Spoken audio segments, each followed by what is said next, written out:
It is your PrisonPlanet.tv memberships that fund so much of what we do here in this operation. And then we're more than happy for the TV show after it's aired live, then be leaked out onto the web to tens of millions of people. That's our goal.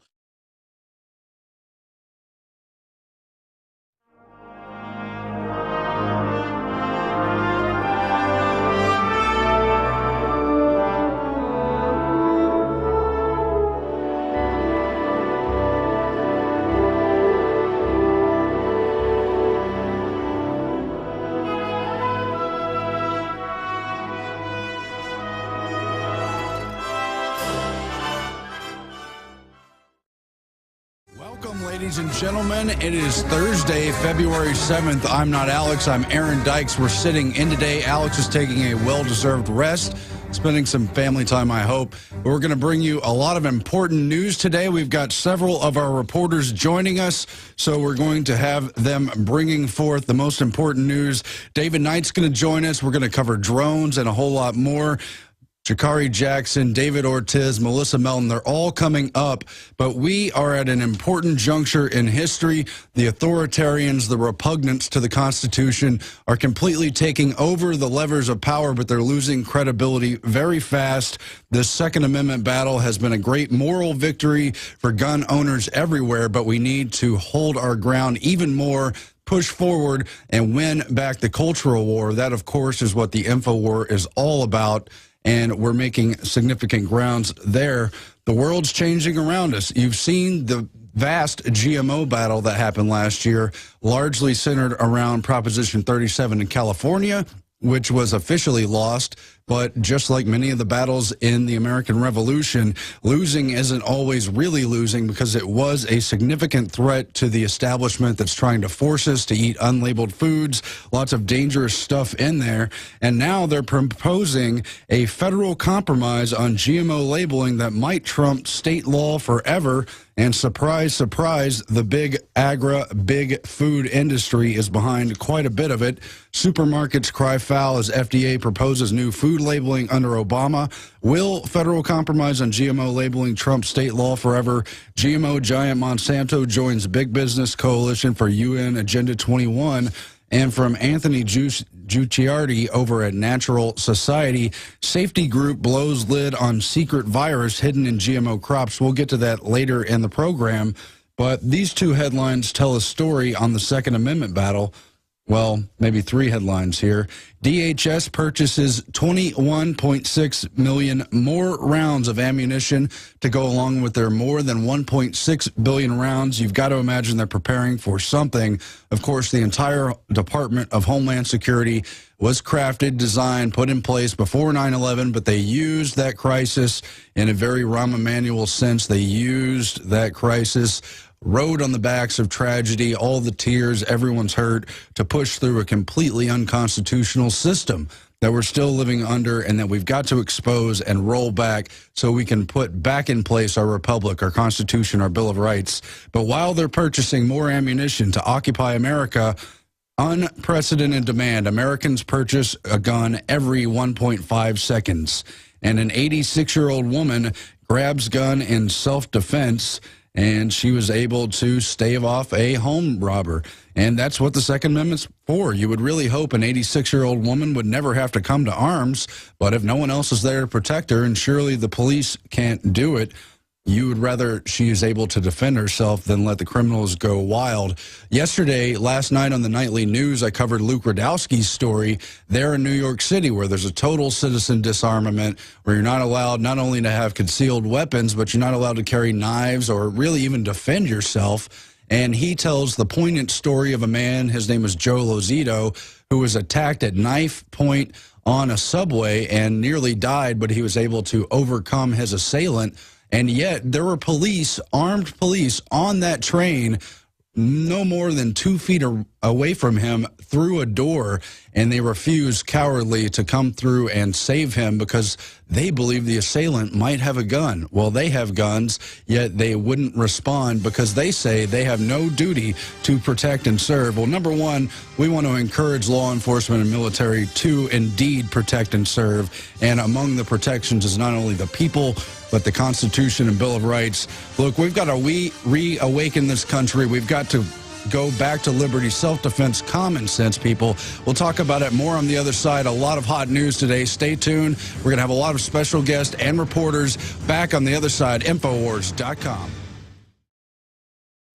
We're back at Infowars.com. Now, that song in the background is about selling your soul to the company store. What's that all about? It's about liberty as this complex struggle where even when you're free in name, we had a lot of indentured servants in this country, of course, slavery. Even once they became free, were they really free? Because they had to work on these fields owned by the company store. They had to buy their products at the company store. They had to take out debt there, and really they could never get free except in their own souls. But if we awaken our minds, if we understand what we're fighting for and why we want our rights in place, we can start to take it back. The Bill of Rights is, in my view, the most promising aspect of the American Revolution. I touched on this last night. I try to touch on it all the time because that is the that's the whole product of the entire Enlightenment, the Age of Reason, the Awakening, the battle against kings and princes and tyrannical religious authorities to say that I'm going to have my relationship with God on a one-on-one basis, but here on earth, you're going to respect my rights, keep your distance. We're going to create a buffer zone. We're going to separate powers because all you people in power are corrupt. It always happens time and again. So here we are once again at the best of times, the worst of times. We've got John Brennan on Capitol Hill today seeking CIA confirmation. And this is, of course, the man who is one of Obama's top advisors and the one considered responsible for these kill lists, these drone strike lists, where they just send over this automated thing, take out a suspected target and plenty of collateral damage in between. They don't care if they kill women, children, completely innocent people, as long as they can claim they might have possibly been targeting someone who might be associated with Al-Qaeda. Now he's going to lead the already flawed CIA and bring no moral ground to it whatsoever as we continue to deteriorate here. Meanwhile, you've got states like Texas introducing anti-drone legislation. Texas anti-drone laws would be the toughest in the USA. They are, of course, considering that legislation here in the state capitol, and they already considered banning the TSA and bringing in private security at the airports here. In fact, it passed overwhelmingly in the House, and they used procedural moves to block it. Meanwhile, behind the scenes, behind the curtain, they made extortion-like threats, threatening to have a blockade on Texas, a no-fly zone, and basically occupy the country federally if they dared to say no to a clearly unconstitutional TSA. Is it going to be the same with drones? We can see how they would violate our Fourth Amendment, see how they would violate our privacy, see how they would circumvent due process that's put into place so that criminals are dealt with under the law, but that there's proper procedure there. You have people who are suspicious. You have evidence. You have reasons to go investigate. You just don't go from place to place spying so you can collect revenue and round up people and get people in the system and make a bigger collectivist government, raise up the coffers. And we saw that too with Kurt Nimmo's story from yesterday about how they're going to do checkpoints in Florida now, not just for DUI, not just to see if you might have been drinking, if you might be a safety hazard out on the highways, but to see if your tires are too worn, to see if your registration sticker's in place, to see if your lights are working, see if they can give you a ticket and raise some money for the state and just harass you a little bit when you've got a freedom to travel. You've got your rights, and that's what we're fighting for in so many respects. And so there's just news all over the place on that front. Now, we're going to get way into the drone issue after the bottom of the hour. David Knight's going to join us to bring us up to speed on some of the latest. But you heard the headline in the past couple days. Department of Justice Eric Holder telling us that it's, quote, legal to drone strike Americans. Of course, in this context, they're implying that they mean Al-Qaeda Americans living abroad, and just because they're born here doesn't mean we can't take them out by drone strike without due process. Well, that's fine and good, and they've been doing all kinds of things like that under the war on terror. Of course, I don't think it's fine. I think it's shameful the way we're prosecuting this empire and really just rack and ruining other countries. But the point is, they're trying to legitimize, well, it's this Al-Qaeda guy, so why do we want to bother with putting him on trial? It's Anwar al-Awlaki and his 16-year-old son, and we'll take him out with a drone if we want. But think about it. Here they are building up drones here inside the United States, at least 30,000 plus drones being deployed by law enforcement in different areas of the country. The feds using it to spy, the EPA using it to spy on farms. They've deployed planes to supposedly monitor pollution and check for terrorism and just see if anyone has an unauthorized something on land somewhere that the feds may not already control. We've got to start saying no to this, and it is encouraging, whatever comes of it, that many of these states are beginning to try, at least in name, to restrict drones. But you've got things like Florida police want to use drones for crowd control. That's more of the stuff we've already seen on that front. We'll get more into it, but they're setting the stage for legitimizing not only killing foreign Americans abroad who might be Al-Qaeda, but for using drones, of course, domestically on possibly suspected domestic terrorists, extremist Americans. Political dissidents is, of course, what it really boils down to. And you've got some really wicked and corrupt people for a long time, for many decades in Washington, but they're just getting worse and worse. They're getting that feedback loop of no one's going to stop them. No one's going to say no. They've got the controls of levers. They bought out all the elections and politics. And so no wonder you've got people like Jesse Jackson Jr. from one of the many oligarchical dynastical families possibly facing jail time because of his many corruptions as a member of the House. That's just one of many headlines here. And just interesting, the stuff that's going on. Let me reset here.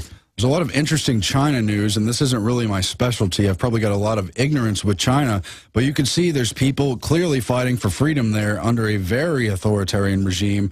We covered yesterday a wholly disgusting story.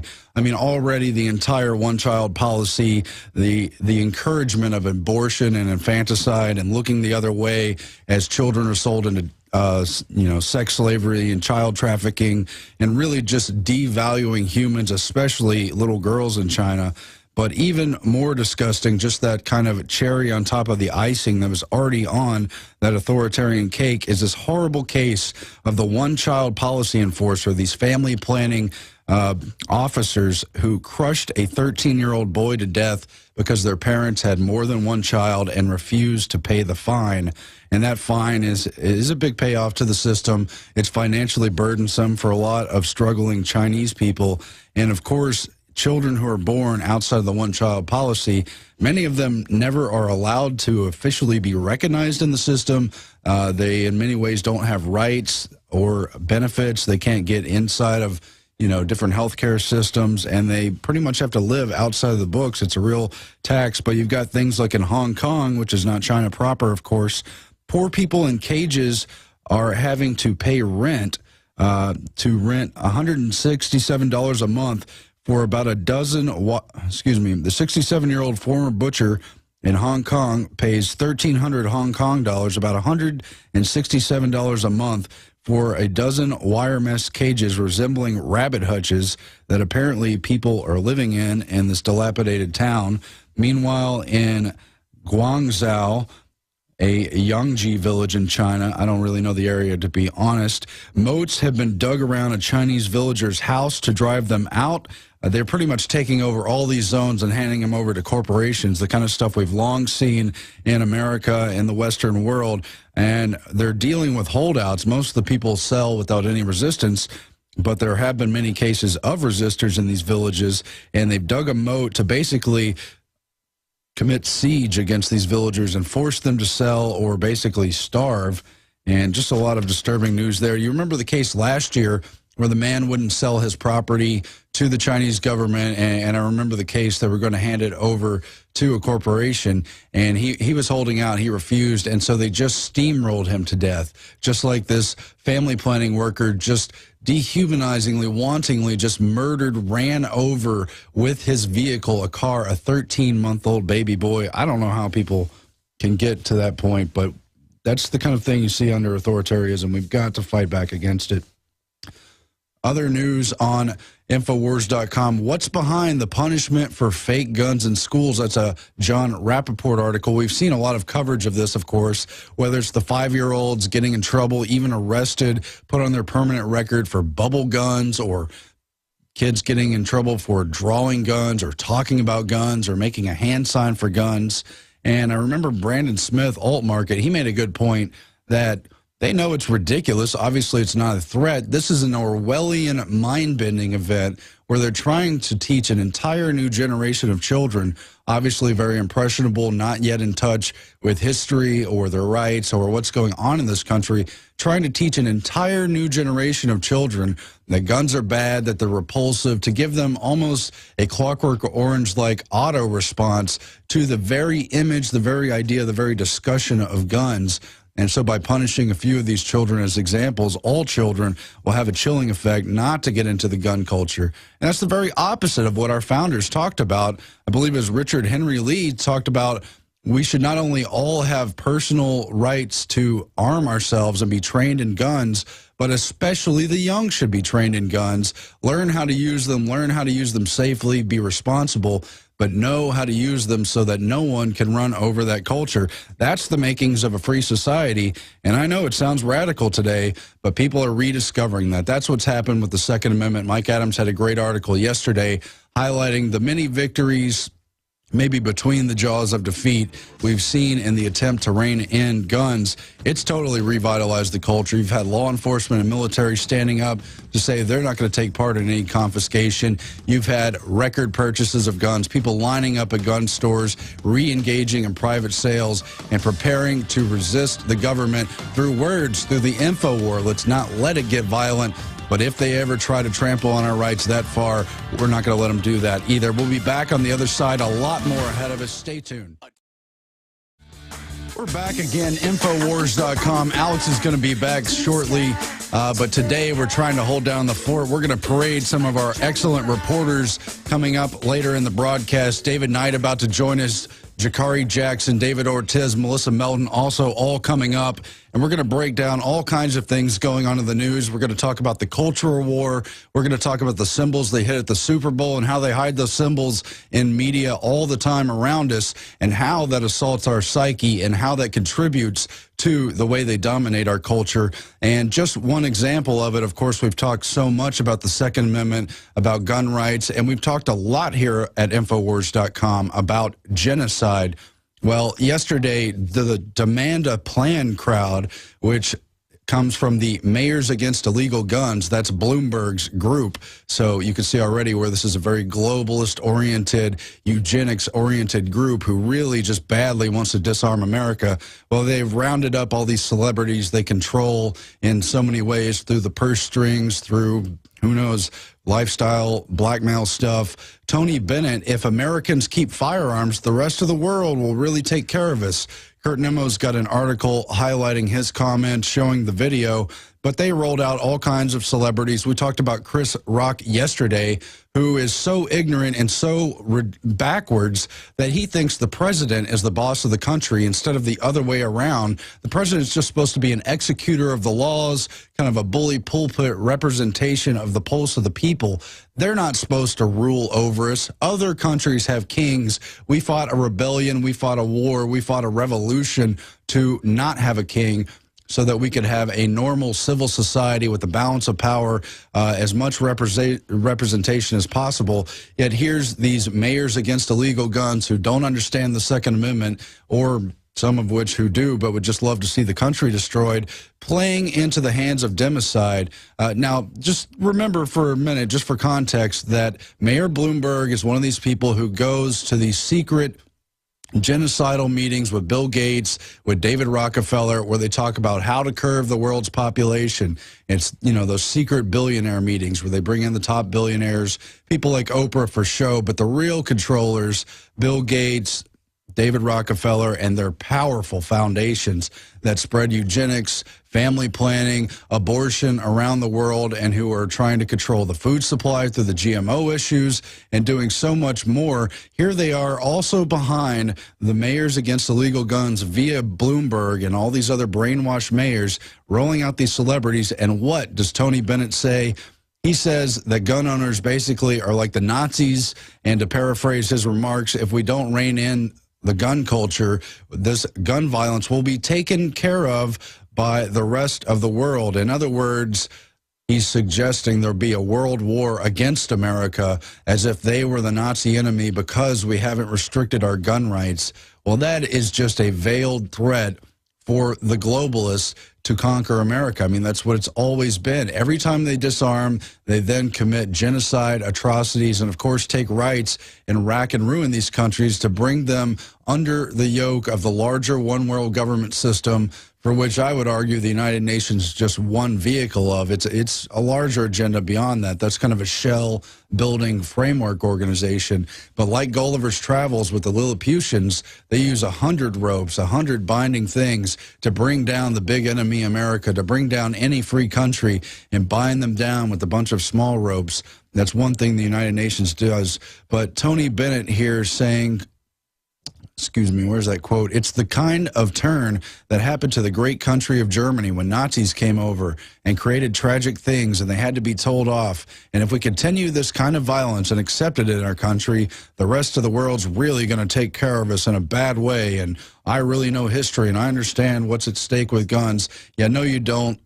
Know Nothing celebrity, and Chris Rock, who's told us that Obama's the dad of the country and our boss, and all these other no-name celebrities insisting that they know best and we must turn in our arms. It's really become a desperate last gasp at this point because they've seen the trends in social media, in the gun purchases. People want the Second Amendment preserved. They're not going to give in. They see through this rhetoric of standing on the back of dead children, whether it be Sandy Hook or the dead victims of the Colorado massacre. Of course, this is almost reaching the point of beating a dead horse, but we must stand our ground for the Second Amendment. And it's just so flimsy.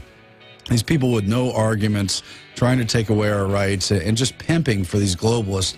I know all about the funding behind it. I know what these billionaires are up to. All these celebrities in these videos, by the way, come from 30 Rock. That's the Rockefeller Center in New York. NBC, all the most controlled aspects of our society. We've got to recognize it, say no. We'll be back. David Knight on the other side. Drones, GMOs, and the Illuminati culture all coming up ahead. We're back at Infowars.com. I'm Aaron Dykes sitting in, but I'm going to be joined today by a number of our reporters, and they're going to bring us some of the most important elements of the smattering of news. Now, at the beginning of the next hour, we're going to start to take some calls. That call-in number is 1-800-259-9231. So let's see what kind of topics you can bring to the table. I hope it's relevant. But joining me now is David Knight, one of our newest members. You've seen him on the Infowars Nightly News. Brings a great deal of knowledge. It's been really interesting to get to know him and pick his brain and see how it balances and meshes with the other information that we've already put together at Infowars. We're always growing here. That's why I love working here, because it's food for the mind. It's re-understanding what's going on in this world and why things are important and why we're taught American history. Well, there's so much behind the scenes because it applies to everything. It's timeless because authoritarians and the mechanisms of power and control just go in cycles. And so, David Knight, tell us what you're bringing to the table today. Well, thank you, Aaron. I guess today the thing that is really breaking are these John Brennan hearings. And it's kind of important because there's been a lot of leaks this last week about things that are going on with the CIA, with drone assassinations, with torture, that sort of thing. And Brennan has been kind of at the nexus of both torture and assassination. He's been the apologist for this type of policy. As a matter of fact, he's been called by Ron Wyden Obama's counterterrorism chief, essentially. And now they're putting him up for CIA director. So this week, as this is coming today, the hearings are today, but leading up to this, we've had a number of leaks. The first, there was a leak from the Holder Justice Department talking about their quote-unquote legal justification for these drone strikes and actually move the bar a little bit from what people understood as to where they were. There were also... well, by legal, they just say it's legal. They say it's legal to just extrajudicially kill someone, just like they said it was legal to torture even children using, pliers on their genitals in the John Yoo memos and the other related torture memos under the Bush administration. I mean, they'll just say it's legal, but it's disgusting and repugnant to any kind of human morality, to any kind of constitutional notion. I'm sorry, go ahead. That's right, yeah, and we'll talk about the details of that. But, just in general, that was released. Then they also released some information that the CIA had been involved in renditions in using 54 different countries. So basically, this is another kind of legal fiction where the CIA says, well, we don't torture anybody. No, they don't torture people. They kidnap them and send them to other countries where they're tortured. And there's 54 countries, including European countries, that have been involved in this type of thing. It's not just banana republics or third world dictators. And then there was also a leak about a CIA drone base in Saudi Arabia. Now, that's interesting because, and actually that was the base that was used to kill al-Awlaki, the first American citizen who was assassinated by Obama. But that was interesting because that story was covered up for quite some time by the Washington Post. They claim that they released it this week just before the hearings because another news organization was going to release it. But that's a situation where the media is carrying water for the CIA. In many respects, they're owned by the CIA, you could argue. Absolutely, absolutely. But this is a clear case so the public can see that this is happening. And, again, the timing of that is somewhat suspicious, with these hearings coming up. The interesting thing about the hearings, from a political standpoint, is that a lot of this opposition and perhaps a lot of these leaks, like you see coming from the Washington Post, is coming from some Democrats. There's the only resistance that we seem to see, and it is actually pretty weak and ineffective resistance to these policies, is from some Democrats.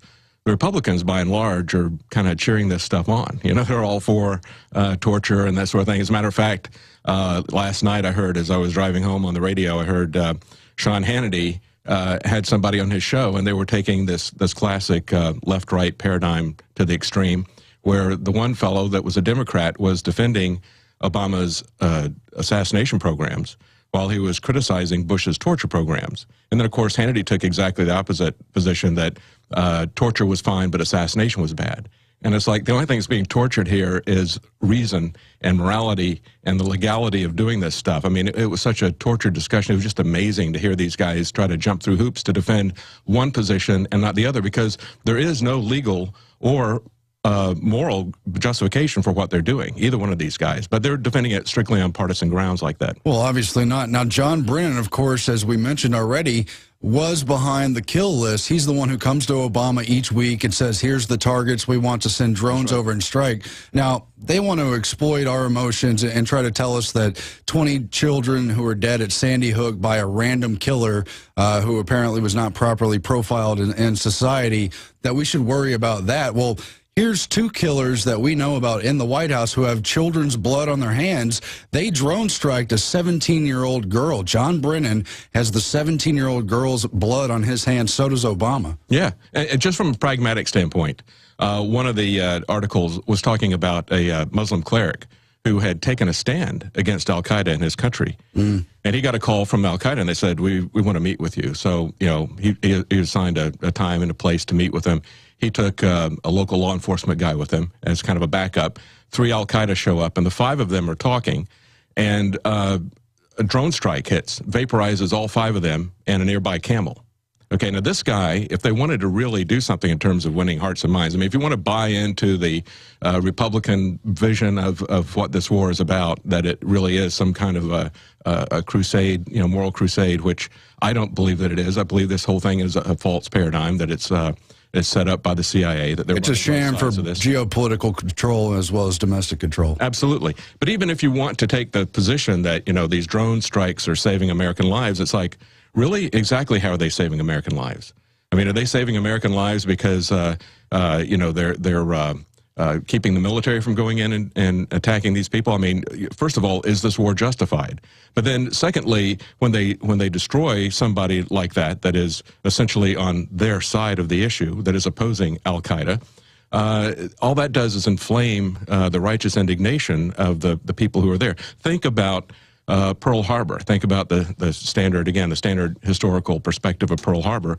You have the Japanese bombing Pearl Harbor. Now, clearly, we were arming and a threat to them, more so even than you could, certainly more so than al-Qaeda is a threat to us. Okay, and you could argue that an attack was imminent. And yet, it resonates with people that was a day of infamy, that was an unjustified, preemptive attack. And under the age-old moral rules of war, you don't go to war preemptively. You only Whoever strikes first is the moral loser. Exactly. That goes all the way back to Augustine, 300 AD. And he basically laid out the, excuse me, he laid out the case for a just war. And what he said was, you don't strike first, you don't do more than you have to. And it's the same sort of situation if somebody breaks in your home. Once they are subdued, you don't keep shooting, So that type of thing, there's several aspects to just war. When you violate that morally, then, you are on a losing side. You invigorate the other side if there are legitimately two sides. Well, that's the whole thing. That's why domestically here in America, we've got to recognize these authoritarians and kick them out of power, because they are bringing all that moral indignation upon our nation in our name, even though they don't represent us. They're not accountable to us. But they've been, all that torture stuff is about humiliating the Muslim, Islamic, Arabic, general Middle East cultures, doing things with children, doing sexual things in these torture dungeons, these drone strikes, not seeing the face of the enemy. All that is about inflaming them while they discredit them and try to paint them in a bad light through the Al-Qaeda mechanism, which they have raised as a specter for more than 40, 50 years, but especially in the last couple of decades. We talked about Anwar al-Awlaki. He's on record. He dined at the Pentagon. He was brought there. He was investigated by the FBI, but apparently cleared through the CIA, through the Justice Department. We know the hijackers were allowed to travel on visas. And these are just fronts for the American and Western intelligence apparatus. It's like a can opener. Like, you just paint the bad guy, and then you can go into any country you want. Absolutely. And if you look at these that takes us to the other part of this. These 54 countries that were involved in extraordinary renditions is the euphemism that they use. You had Libya under Gaddafi, was a partner of the CIA in torture. You had Egypt under Mubarak. You had Syria under Assad, Iran under Ahmadinejad. These are all people that we're told we have to go to war to take out, and yet they're partners with the CIA in torturing people. It's the same kind of phony paradigm that, we've got this guy is actually a bad guy, but like you said, al-Awlaki went into the Pentagon and was dining with people, right? So these same people that like Gaddafi that we go in to take out, he was actually helping us to torture people with the CIA. I think the simplest way to sum it up is that the worst people rise to the top in every culture, every country. We learn to respect them and trust them because they look like us, because we're from that particular area of the world. And they all secretly work behind the scenes through these shadow government apparatuses to dominate people everywhere worldwide. But specifically with these 54-plus torture dungeons, they've misdirected us into only talking about Guantanamo Bay, which, by the way, Obama the liar promised to close, never did. And, of course, bad things happen at Guantanamo, all the weird sensory deprivation, force-feeding stuff, and general torture. But, yeah, then you've got these black hole prisons in places like Romania and Poland and Egypt and Saudi Arabia and Libya and all around the world. And just like these free trade zones where they make everyone in the world operate under globalism rules, that's bad for most of the general public, but then they always have exception zones, so-called, free zones, where they're allowed to not pay taxes in whatever local country they're in, not subject to any of the laws there. And it's just this black hole culture where they think they can get away with whatever they want. And they must be horrible in these prisons. Yeah, one article that I thought was really good was from antiwar.com, and it had 20 facts that you should know about extraordinary rendition. And as I was listening, like I said, I listened to conservative radio and Fox News and how they were spinning this stuff, trying to defend torture at the same time than trying to attack assassinations. And what they were saying was, that this is not really that bad. I mean, this is, waterboarding is not really, kind of scaring people, or you're depriving them of sleep or whatever. This is truly, I don't have time to read all of this, but it is truly amazing. You've got innocent people, like a German national who happens to be Arabic or Islamic or whatever, kidnapped. That's what extraordinary renditioning is. Kidnapped and taken to Afghanistan, tortured for 77 days. You've got one guy who was seized in Iran, held for 77 days in the CIA's dark prison in Afghanistan, subjected to sleep deprivation, hung from the ceiling by his arms in a strappado position, threatened by dogs, made to watch torture videos, subjected to sounds of electronic sawing accompanied by cries of pain.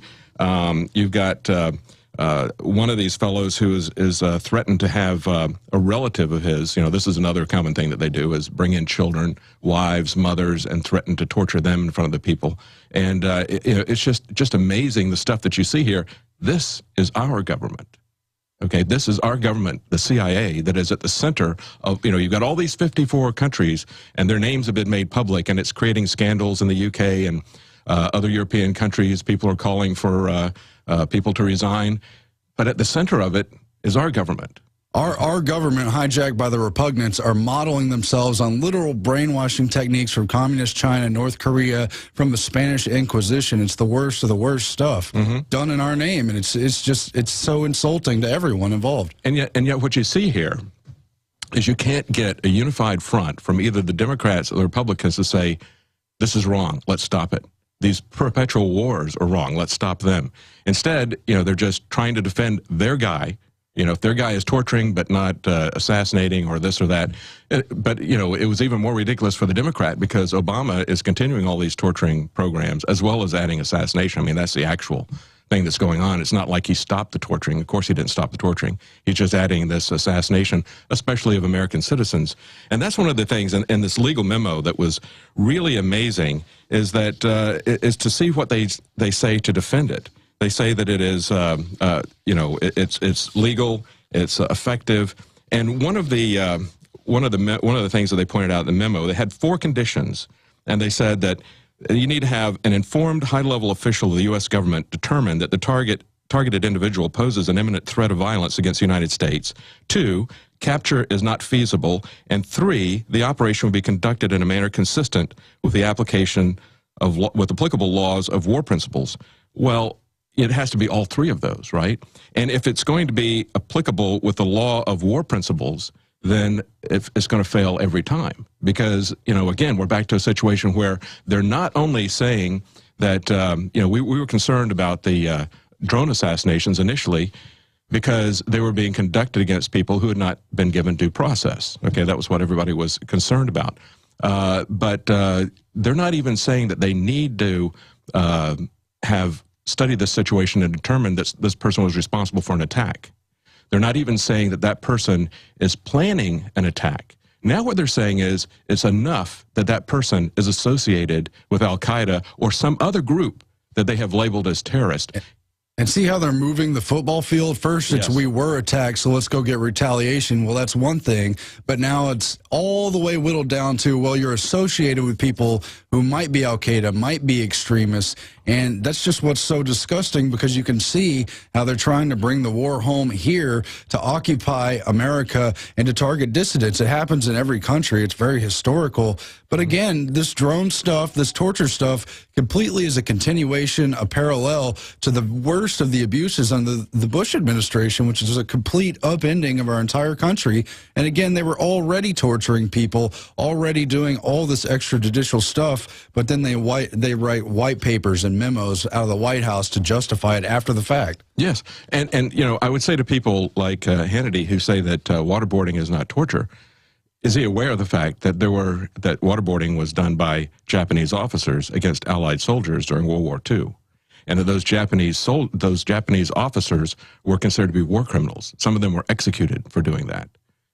That's what we understood. I mean, it's amazing how we have slid down this slope. After we look at the standards and say, if you attack a country before that country has attacked you, that is a gross and immoral violation of law and of ethics. But now we accept that. And we say that, we can torture people with water. When they tortured people with waterboarding, when the Japanese did it, it was a horrific thing. And these people were criminals. Now we defend it. I agree with you, but it's like they want us to focus on the tree instead of the forest. They want us in a semantical debate over what waterboarding is. For one thing, it's all about the context. If you're in a dungeon or a cell being surrounded by guys, you could just wave a finger in front of someone's face for enough hours and it becomes torturous. Yeah, absolutely. But here, going to the assassination stuff, I mean, here's an exchange with the director of the FBI. This is about a year ago. This representative said, so I guess from a historical perspective, this is Representative Tom Gray's Hold that thought. We're coming up on the break. Again, we're going to do calls later in the next hour. 1-800-259-9231. We'll be back with David Knight. A lot more news ahead. Stay tuned. Infowars.com. We'll be back on the other side. And we do need to let them stop depraving us, stop forcing us. At what point are we going to say no? I'd like to get into some of the GMO news in the next hour, but we do want your calls as well. 1-800-259-9231. Now back to David Knight on the topic of drones, on the topic of torture, and really on the topic of how long is this phony war on terror going to continue? We're already 12 years into it. There's not a real enemy. It's pretty clear. It's a shadow enemy. We've exposed in so many ways how the Al-Qaeda, so-called, is really just an asset of the larger shadow government, CIA and Pentagon-run operation to try to dominate geopolitically the world and really try to rescind the rights of Americans and get them under the yoke. But we've had the whole Arab Spring uprisings, which they clearly incited but miscalculated, I believe. And there's so many ways they're inducing more and more blowback, and drones are one of them. They want to have this ongoing war, this never-ending empire to control the world, for America to be the first and last superpower, as PNAC, the Project for New American Century, dubbed it. And yet our troops have been overstretched. They're in so many bases around the world. And moreover, they're demoralized because they realize in so many of the regular troops that what we're doing is wrong, that it's not for the reasons we've been told. We know the WMD things are a lie. So that's one of the major reasons we're seeing drones, why they're now trying to legitimize them. David Knight, your response. Yeah, absolutely. You're talking about when is this war on terror going to end? Well, it's not going to end because, as Ron Paul and others have pointed out, it's a war on a tactic. It's like saying you're going to declare war on sneak attacks. You know, we didn't declare war on sneak attacks. Oh, sure. We were attacked by Pearl Harbor, right? And then what they've done is they've extended this so that, you know, as you're seeing now, you know, first it was like, you know, well, we're going to go after some people that supposedly are behind a specific event. Okay, then it becomes people who are maybe planning to do something. Now it's just people who are associated with that. And what we should all worry about is that when they say that's somebody that's merely associated with a terrorist group, let's understand that, you know, the MIAC report were constitutionalists, conservatives, people who voted for Ron Paul, for Chuck Baldwin. Puts pretty much any thinking individual in the terrorist category. Right, right. People who are libertarians, conservatives, Tea Party members. These are the types of people that have repeatedly been classified and tagged as terrorist opponents in war games by the military and memos recently from West Point strategizing about war on terror, and the MIAC report from 2009. I mean, there's too many of these to go through, but there's so many places where we see that, yes, clearly there are many people in the government and in the press and places like the Southern Poverty Law Center repeatedly characterize constitutionalists, libertarians, conservatives, Tea Party people as terrorists. So this should very much, and the fact that it's an American citizen that is being gone after, once we get to the point where they don't have to give us due process, they don't even have to claim that there is an event that they're reacting to or a plan that they're reacting to, you're just merely associated with an ideology, which is what's going on here. That's a very dangerous situation for everybody. That part now that has now just resurfaced with this legal memo is something that we should all be very concerned.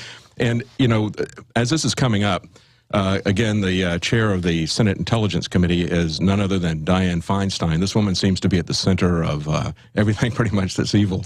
And she had a quote about this hearing about John Brennan that's coming up today. And she said that they would consider his information. We're up against the hour. Finish your point, and we'll come back on the other side. Well, basically what she's saying is that this is good that these memos have been leaked because we need to be transparent about it, as if transparency itself were virtue, and it isn't. Well, it's virtuous if you otherwise have some virtue. We'll be back in just 1 minute on the other side in the second hour. Infowars.com. A lot more news ahead. Other reporters, stay tuned. Ladies and gentlemen, we're in the second hour. This is Infowars.com on the Alex Jones Show. Alex is taking a day off, well-deserved break. He needs to spend some time with his family, reset, relax. Meanwhile, we've got new uncertainty in Tunisia after assassination, and this is coming in. I'm just seeing it for the first time, but apparently there's riots going on, and you name it. And this is just more evidence that the Western concocted Arab Spring has gone the wrong direction, or perhaps the direction they intended all along, to sow the seeds of chaos so that they, the supposed controllers, can bring order out of chaos. And we're seeing these countries, Egypt slipping into total despotism, Tunisia with fresh riots, and the rest of the entire region in increasing disarray. Iran is doing new posturing, saying they've had nuclear all along, but are no threat to Israel. They continue to leave on the table the possibility of a wider World War III type scenario, and we just hope it doesn't come to that. But meanwhile, it's increasingly clear to me, we were talking before the break about how they've targeted and painted Americans who just have an ideology as potential terrorists, as extremists, who need to be watched, monitored, reined in, preemptively checked, pulled over at checkpoints, arrested. And they really want to just clamp down so that everyone becomes a dependent on the system and just looks up to Big Daddy Obama, as Chris Rock called him, looks up to our boss, the president, and just lets them top down tell us what to do, even though they're known liars, known criminals, admitted murderers, at least through the military apparatus, through these cowardly and unwise drone strikes. And you were getting into the supposed virtues of tyranny. Well, there's no virtue in a tyranny, even through transparency. That's right. What we're seeing is the reactions of even the people who oppose some of this are really kind of looking to Obama as some kind of a dictator to just tell them where we are on all this. As I was saying just before the break, Feinstein was saying that on Tuesday, she said, well, this white paper was released without the consent of the administration, so that should quell calls for more transparency. Well, Obama didn't release that, so it's not transparency on his part. And it's not a virtue if even if he had released that information, it's not a virtue to say, oh, guess what, I'm going to tell you about these illegal assassinations that I'm doing without any due process of American citizens, and you should be proud of me because I'm openly telling you about it. What that tells us is that he's lost any sense of shame over violating these legal, moral, and ethical, considerations, over violating his oath to the Constitution. But even someone who opposes him, now that's Feinstein, who's head of the chairman of the Senate Intelligence Committee. Another senator, Ron Wyden, is actually opposed to John Brennan and has some questions about him. But listen to what he says. He says he has questions like, how much evidence does the president need to decide that a particular American is part of a terrorist group? Does the president have to provide individual Americans with an opportunity to surrender? Can the president or the intelligence agencies or the military kill an American who is inside the United States? These are questions that need to be answered in a way that is consistent. And you see, once again, how they move the goalposts, how they're bringing it home to America. Right. They're bringing it home to America. But also look at what the attitude is behind these questions that he asks. Basically, he's saying, please, dictator, tell me what the new law is out of your mouth. It's as if we didn't have a constitution because they don't pay any attention to it. And so when you get rid of the Constitution, when you say that it is a living document that isn't a controlling legal authority, as Al Gore said, we have no controlling legal authority here.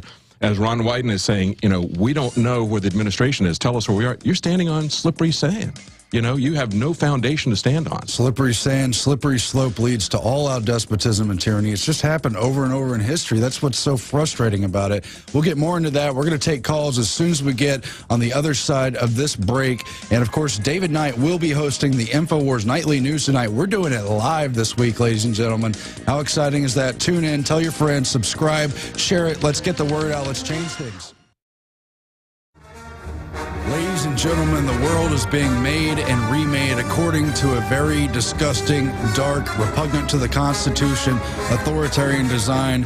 Just this week, we see as Treasury Secretary Timothy Geithner leaves office for Jacob Lew to take his place. He's rejoining the Council on Foreign Relations, vowed to destroy the country. They've got new news on GMO. But back to David Knight first. You were finishing up your points on torture, on drones, on this whole war on terror. Yeah, there was just one exchange that I thought was really critical. It took place about a year ago, and it was Representative Tom Graves talking to FBI Director Robert Mueller. And Tom Graves said to him, so I guess from a historical perspective, does the federal government have the ability to kill a U.S. citizen on United States soil or only overseas? And this is what the FBI Director said. I'm going to defer that to others in the Justice Department. would not give them a clear answer. So we know where this is headed, right? Oh, because, yeah. And when the Justice Department came in, Eric Holder said that there are no limits to, quote, the geographic scope of our ability to use force. And they made it clear, all these senators who cannot find it amongst themselves to oppose torture or to oppose drone assassinations, these are also the senators that just voted this last November unanimously for the indefinite detention of American citizens on American soil under the NDAA.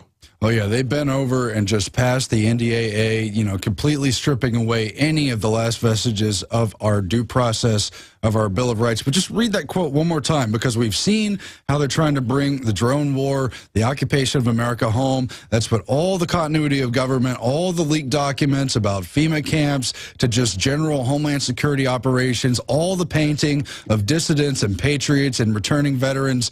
They want them all in the eyes of the public, you know, disarmed in terms of their ideology and their ability just to operate and be individuals in this country. Read that quote one more time, because they are planning to bring home this war to American soil. Holder said there are no limits to the geographic scope of our ability to use force.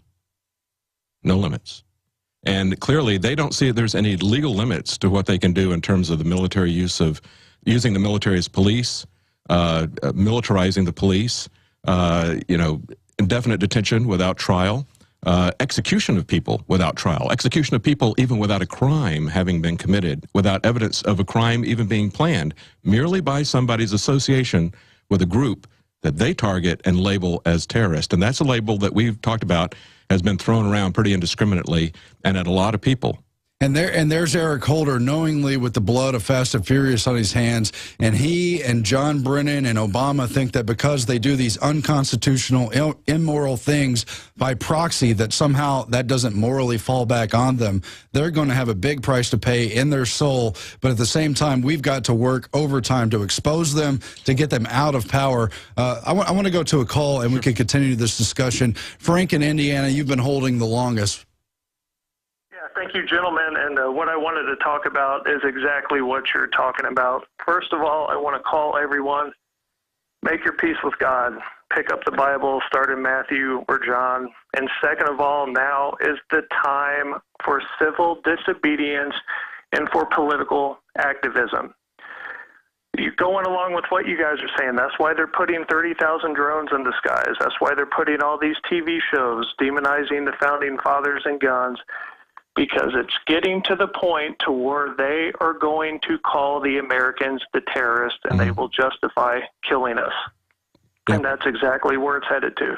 You look at all the rounds of ammo, almost 2 billion rounds of ammo. Why? Why? Think about it, people. Now's the time to stand up, because listening to the show just isn't enough. I plead with everybody, please stand up and take action. And one more thing I would like to suggest. I'd like to suggest a come and take it bumper sticker with Infowars.com at the bottom of it. Great. I agree. And of course, you're right. We need to get right with God. But the other reason to go read the Bible is, you know, a lot of Christian people sometimes just focus on the New Testament. The Old Testament is an incredible line of how history cycles over and over. And when the Jewish people broke the covenant, they were always dominated, and they would have a usurper take over, or they'd be taken over by another tribe. And you can see over and over again how when you break the system, when you go against the Constitution, in the case of our country, the moral indignation, the ruin that it brings upon you. Your response, David? Well, that brings us to the interpretation of Romans 13, right? Many churches have adopted the same interpretation of it that was popular in Nazi Germany, which is if somebody is an authority, they're obviously been put there by God, and they have the right to do whatever they want to. That's how you get to Nuremberg. But the real interpretation of Romans 13 is that God establishes governments to help to establish legal authority and to create, a peaceful system. And once these governments get out of line of what is good, what God defines as good, out of things that are absolutely, obviously moral to everybody, whether you're a Christian or not, you understand that, killing people who haven't done anything to harm somebody, that grates against you, whether you're a Christian or not. You've got that natural understanding of that. And so once you get a government that starts acting in a criminal way, that's essentially the same as if you've got a father in a family who is abusing his wife or children. that father no longer is using the role that he is no longer in the legitimate role that he's been put in. He has lost his authority. That's what's happened to our government. And as the caller points out, it's time for us to start doing things, looking for organizations, looking for ways to peacefully and legally try to stop this with civil disobedience, because it is quite clear that we're not going to find any allies in either the Republican or the Democratic Party. You know, there's one. No, we know who they're working for. Right, and we know that the electoral system is completely corrupted. And so we can see that none of them have any problems with these policies that we're talking about, of assassination, endless undeclared war, torturing, you name it. You know, suspending due process for people, suspending. Well, that's why the Bible also talks about my people perish for a lack of a vision. We have to use the Infowars, a vector point, to re-identify. Are you going to be with the Bill of Rights? Are you going to be for due process? Or are you going to be just for arbitrary law and dictators running roughshod all over everyone? Now, our next caller, I see the name is Matt Lepasic. That's one of the biggest We Are Change activists. He's been doing this for years, met him at events over the years. Welcome to the show, Matt. Hey, how you doing? Pretty good. Hey, I'm calling in today because this is one of those red alert type of days. We found out on January 25th, Keith Pantaleon, one of another old We Are Change member here in New York, was actually arrested on some very, very, very serious charges. You may have heard the other day when Glenn called in from New Jersey to let everybody know when I first found out. So we're trying to get the word out. You know, Keith's been with us since 2008, and now he's been in jail in Hudson County since the 25th of January. He's in jail right now. Hold on one second. They're saying they have the story over there. Can we pull that up while you're giving us the story here? I just want to see what's going on. Okay, they're letting me know in the booth. They've been following this story. Please continue, Matt. Well, a pseudo journalist over there at NJ.com ran a wonderful hit piece associating Keith with the Sandy Hook massacre, because he simply had a rifle and a handgun and a couple of other weapons in his home, all of which were legally acquired. This is the big bullet point here. Is what happened is that the upstairs tenant in Keith's apartment simply called the police because he didn't have heat in his building. The police arrived at Keith's apartment, and the landlord was there and let him into Keith's apartment. Not knowing that Keith was there, Keith heard some noises, and he immediately reacted, and he left his bedroom to find a man standing in his living room, dressed in plain black, and then he saw his door was open, a police officer and a landlord. Keith at that time had his gun in his hand. He was responding to noises, and at that point, the police officer arrested him. We have a pretty much a campaign right now at tyrannyredalert.com. I hate to ask for donations. We never like doing this, but tyrannyredalert.com is a quick domain that we bought, which is redirecting to Keith's donation page. Keith is currently on a $75,000 bond. We're currently looking to get $10,000 in order to get the attorney. Keith's father has already donated $5,000. Wonderful people like all of you have already donated at tyrannyredalert.com. Can we pull that story back up? We found it. It's been in the New Jersey press, the very story you're talking about. Jersey City police say man had a legal rifle, handguns, prohibited bullets in his home. So people can look at that headline to see more about the story. So what exactly has he been charged with? As of right now, his charges are unlawful possession of 2 handguns, unlawful possession of his rifle, unlawful possession of his ammunition, and felony possession of an assault rifle.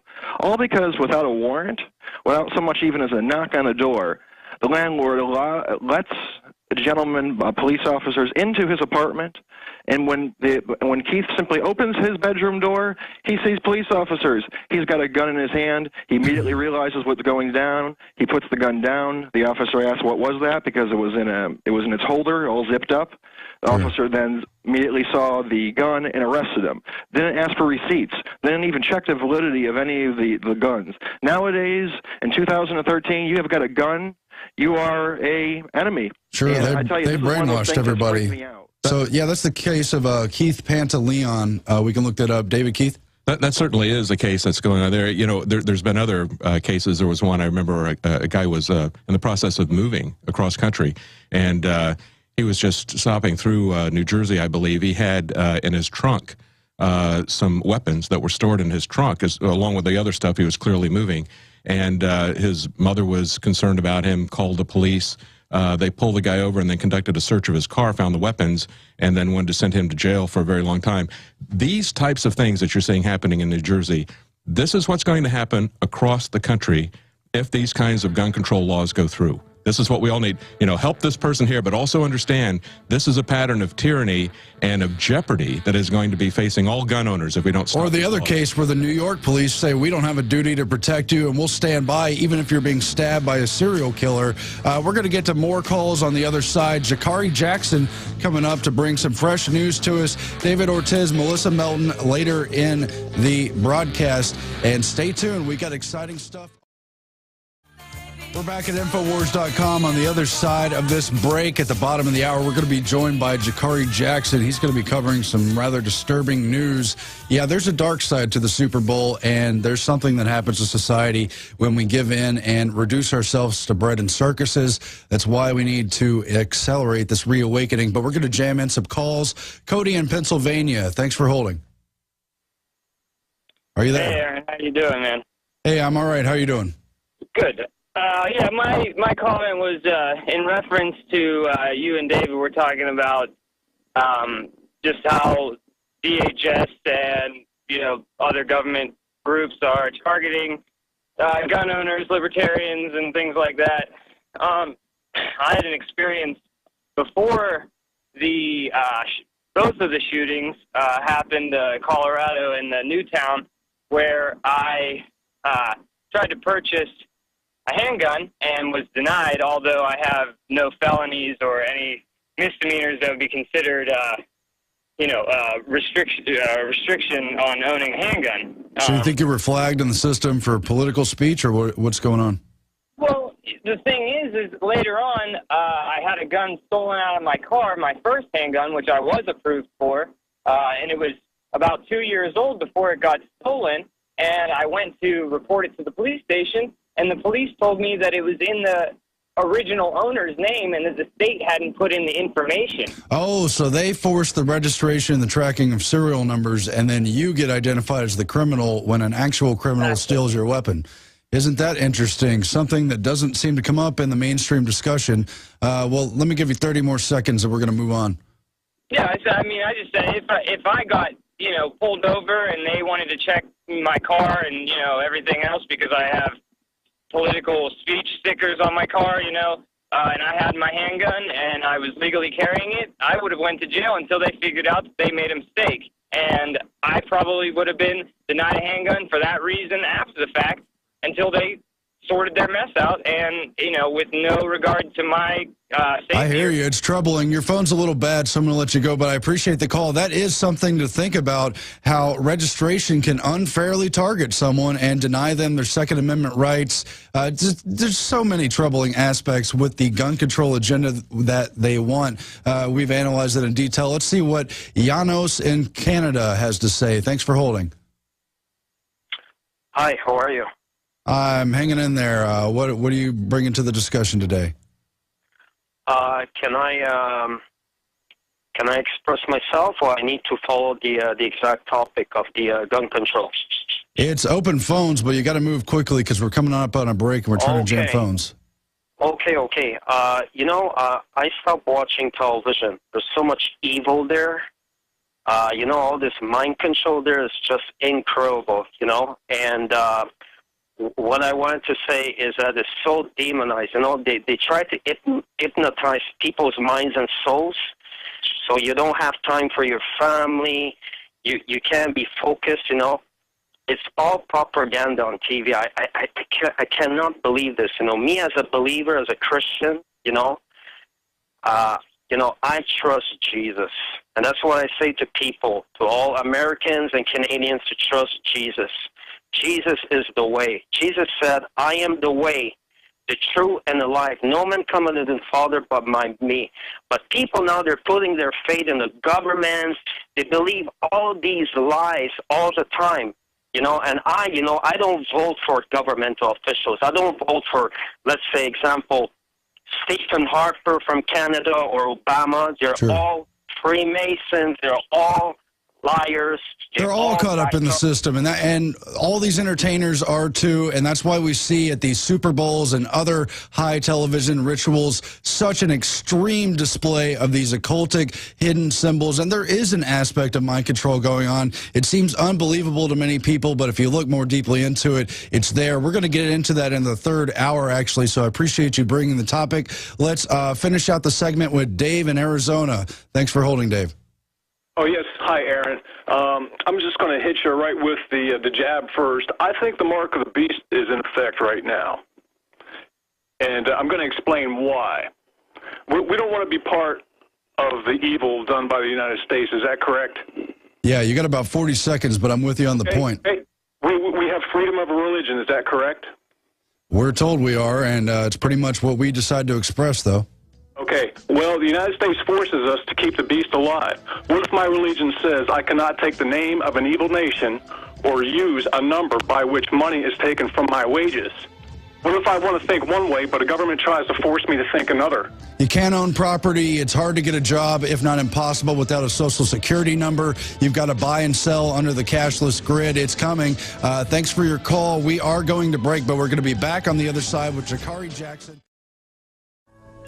We're back at Infowars.com. Again, Aaron Dykes sitting in, but Jakari Jackson is joining me. And it's true, you can decide what you're going to believe, how far down the rabbit hole you're going to go. But if you do go, don't look away. Embrace the truth, because there's some powerful stuff going on. If we don't route it out, we're all going to be toppled over by that evil. Now, we're going to get into the Super Bowl and some of the many dangerous aspects of it. But first, let's jam in one more call. JC in Connecticut, thanks for holding. Hey, how you doing today? Hey, how you doing? I'm doing all right. I wanted to talk really quick about a couple things. First of all, I want to get into the grand simulation thing. It's cool to call it a computer simulation. I believe it's a little more advanced than that, obviously, considering we're taking a tiny, tiny slice of it and then using our most powerful computer to decode it. But all computers are, they're built on code. Our computers are built on binary. If anyone's interested in the code of the universe, I would look up sacred geometry. But I had one more thing I wanted to get into. Yesterday, something happened on air. Alex started getting really, it started getting to him. I could hear it in his voice, and it got to me, too, because I feel the same way. I could hear all these things, all this information. I'm pretty sure a lot of your listeners have the same thing. It's not his fault. He's not trying to bring anyone down. But that's the nature of the information. This is the only show that gives out the good information, which is great. But I wanted to put something into the awareness of people. I wanted to, if anyone's out there who is into the reason why everything is so depraved and everything is so messed up, there's an article on called "Rise of the Archons," and another one called "Never Call Them Archons." Now, it's really out there. Most people, a lot of your listeners are going to ridicule. People ridiculed him on getting into God and Jesus and religion and all that. And you know what? That's great that he believes in the one true God, the one person everyone has to answer to. It's not necessarily religion to believe in someone who has all the answers to the one person where everything was created from. Or not person, so much being. But I wanted to get that out there. I hate when people start ridiculing God, because I do the same thing with religion. As soon as someone starts talking religion, starts talking God, there's a negative connotation there. And people start thinking, he's into religion and I can't listen to it. Sure. But it's not, there is a one true being out there, and everyone's got to answer to him, but everyone is a product of that creation with the same free will that creator has and has given us. So if reading up on the Archons, it's something that even if you ridicule it and don't view it as truth, you are now aware of that possibility. I appreciate that, caller, and I wasn't necessarily going to get into the whole are we a computer simulation aspect today. It's obviously deeply philosophical, but the Bible talks about it being a great test, clearly refers to dimensions. If you don't go for that metaphor, if you want to take it as a metaphor rather than truth, you've got the Matrix. Either way you look at it, we're being deceived, yet the actions we take, the moral stances we take make a difference in this world. Martin Luther King talked about how the universe tends towards justice. Well, that's only if we stand with our free will, as you mentioned, on principle and turn against the darkness, if we stand down, if we look away, if we don't hold accountable those who've taken the reins of power, they're going to try to tip it towards darkness, annihilation, and really it's a good segue into the kind of topic we're going to talk about. Jakari Jackson, you've been reading through the news, you've been growing your mind here at the Infowar, already a great mind and a great voice when you came here, but it is such a dark and deep rabbit hole. There's so much information, but it reaches a point, doesn't it? Oh, it definitely does. It definitely does. And before I get into my topic right here, I just want people to know we're following the situation in Tunisia, and I believe it's the article we have pulled up on our screen in here. I believe this gentleman's name is Choki Belaid, was shot dead outside his home on Wednesday morning, throwing the country into confusion and prompting angry protest. That's seems to be one of the things that sparked the recent protest in Tunisia. So just wanted to throw that out there. But yes, what you were saying, Aaron, it's kind of a dark time, and I believe Melissa Melton has already touched on this, and I believe she'll be touching on it again today. Some of the occultism going on at the Super Bowl and other big events, not just the Super Bowl. I'm not blaming, the Baltimore Ravens for, all these Illuminati symbols and whatever else going on. But there is a dark side to sporting events in general. And like I said, I'm not blaming the sports, institutions. But we have this article out of the Huffington Post. Super Bowl is single largest human trafficking incident in U.S., says the Attorney General.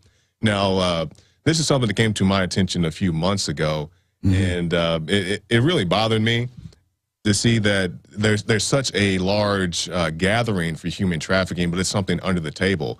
We even talked about a little bit when Formula One came here, and I actually have an article about that I'll get to in a second, about how so many people are trafficked at these events. Prostitutes are brought in, some of them underage, and it's this big show in the sportsmanship and all that's well and good, but then you have this underside when the game's over and people go to the hotels, they go wherever, and they interact with these prostitutes. Yeah, that makes sense. And human trafficking isn't just sexual trafficking; it's debt bondage, indentured servitude, and we'll start off with some sexual bondage, but it's all types of things. I just want to read a little bit from this article.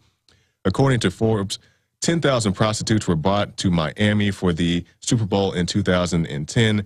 As of Friday, this is in current times. As of Friday, 5 women were rescued and 8 human trafficking-related arrests were made in New Orleans, according to Fox 8.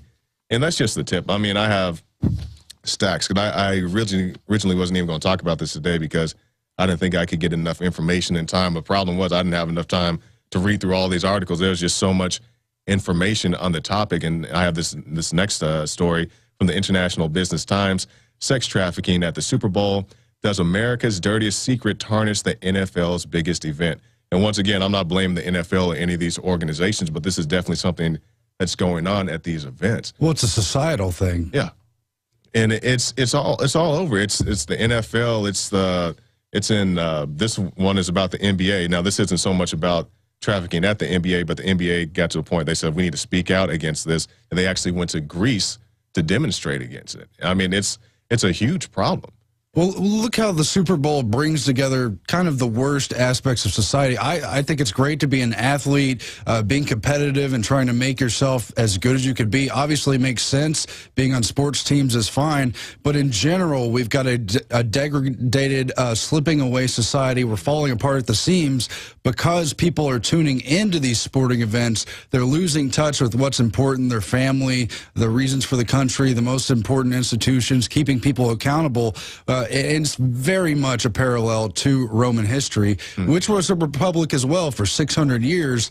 Then it was taken over by emperors, and things just went downhill because the population in general, they called it bread and circuses. They'd be paid off with doles of bread, given free stuff, given entertainment, and this allowed them to get in the mindset of buying into gladiatorial sports, celebrating, 2 warriors killing each other just for sport, just for show, bringing in slaves and letting them be slaughtered by a gladiator who himself is a slave but is a highly trained one. Exactly. And this is, again, it's not the athletes necessarily. It's that the Super Bowl is the big spectacle. It's where all of television watching culminates in a focus point. I believe this last one was the most watched event in history, if I saw that. But look at who attends the Super Bowl. Those are high-priced tickets. These are elite, rich people. not all rich people bad, of course, but many of them get into these decadent forms of society, you know, using prostitutes. And that's why you have 10,000 prostitutes there, this epidemic of child slavery. And it just goes along with actually the kind of Masonic, satanic, Illuminati type symbolism that we've seen put on display by Madonna, by these other entertainers and artists. This year was Beyonce. People wonder why we talk about celebrities and what they show in their entertainment. Well, it's a big mass ritual, a big spectacle for culture, and it's meant to represent the overall culture of sports watching, television viewing, and it kind of underscores where we're at in society. But get back to the actual human trafficking stuff, because it's a big problem in general in society. And here it is at what everybody perceives to be an innocent event, the Super Bowl. You get your chips, you have some snack foods at home, and you get together with your buddies. Right. But there's a lot more to it underneath what people see. Exactly. And we even have this article here. ESPN, you know, got to a point where they had to talk about it. This was particularly about the World Cup back in 2010. And it said the Johannesburg police estimated that 38,000 children each year were being forced into prostitution in South Africa. Some estimates are that the number is closer to 20,000, but even if it's 20,000, you know, and just in this one area, and that's where they had the World Cup a few years ago. And then this article I was referring to about Austin, few arrests, no minor victims at Formula One sex trafficking operation. And this article goes on to say they arrested 13 prostitutes at the Formula One event just a few months ago. And I mean, it goes on from there. That's just the opening of Pandora's box, so to speak. And I have these FBI crime statistics from back in 2010, and this is human trafficking incident cases open for investigation between January 2008 and 2010. So these are just the incidents that had cases opened on them. Many of these incidents go vastly unreported. Oh yeah, exactly. And I mean, it's shocking to me because you see they had a total, and these are just the ones I know about, 2,515 total incidents. They have sex trafficking at over 2,000, labor trafficking over 200, and other types of unknown trafficking. And you ask yourself why. I mean, prostitution's the oldest business in the world, as they say. Maybe it's not even prostitution itself. Maybe it's this eugenics culture in terms of life has become very cheap, especially in these authoritarian regimes. I mean, again, look at China. They prevented 400,000 births through abortion and family planning. But then when they have girls, well, Chinese society wants a boy because they want someone who can get a job and support them. Right. So the girls become practically worthless in the eyes of many in that society. And that's, you know, these are the kind of vulnerable people who get sucked into the sex trafficking, slavery aspects of things. And who's looking out for them because life has become so cheap? Yeah, exactly. Like these eugenicists, these people who get on there and they brag and they say, we want to reduce the world population by X number of percent. They don't care if you're one of the people who lives through that. They don't care if you're a prostitute or you're a slave or you're whatever else. I mean, it's a huge problem. It goes way beyond trafficking. That's what we're talking about here today, but it goes way beyond trafficking.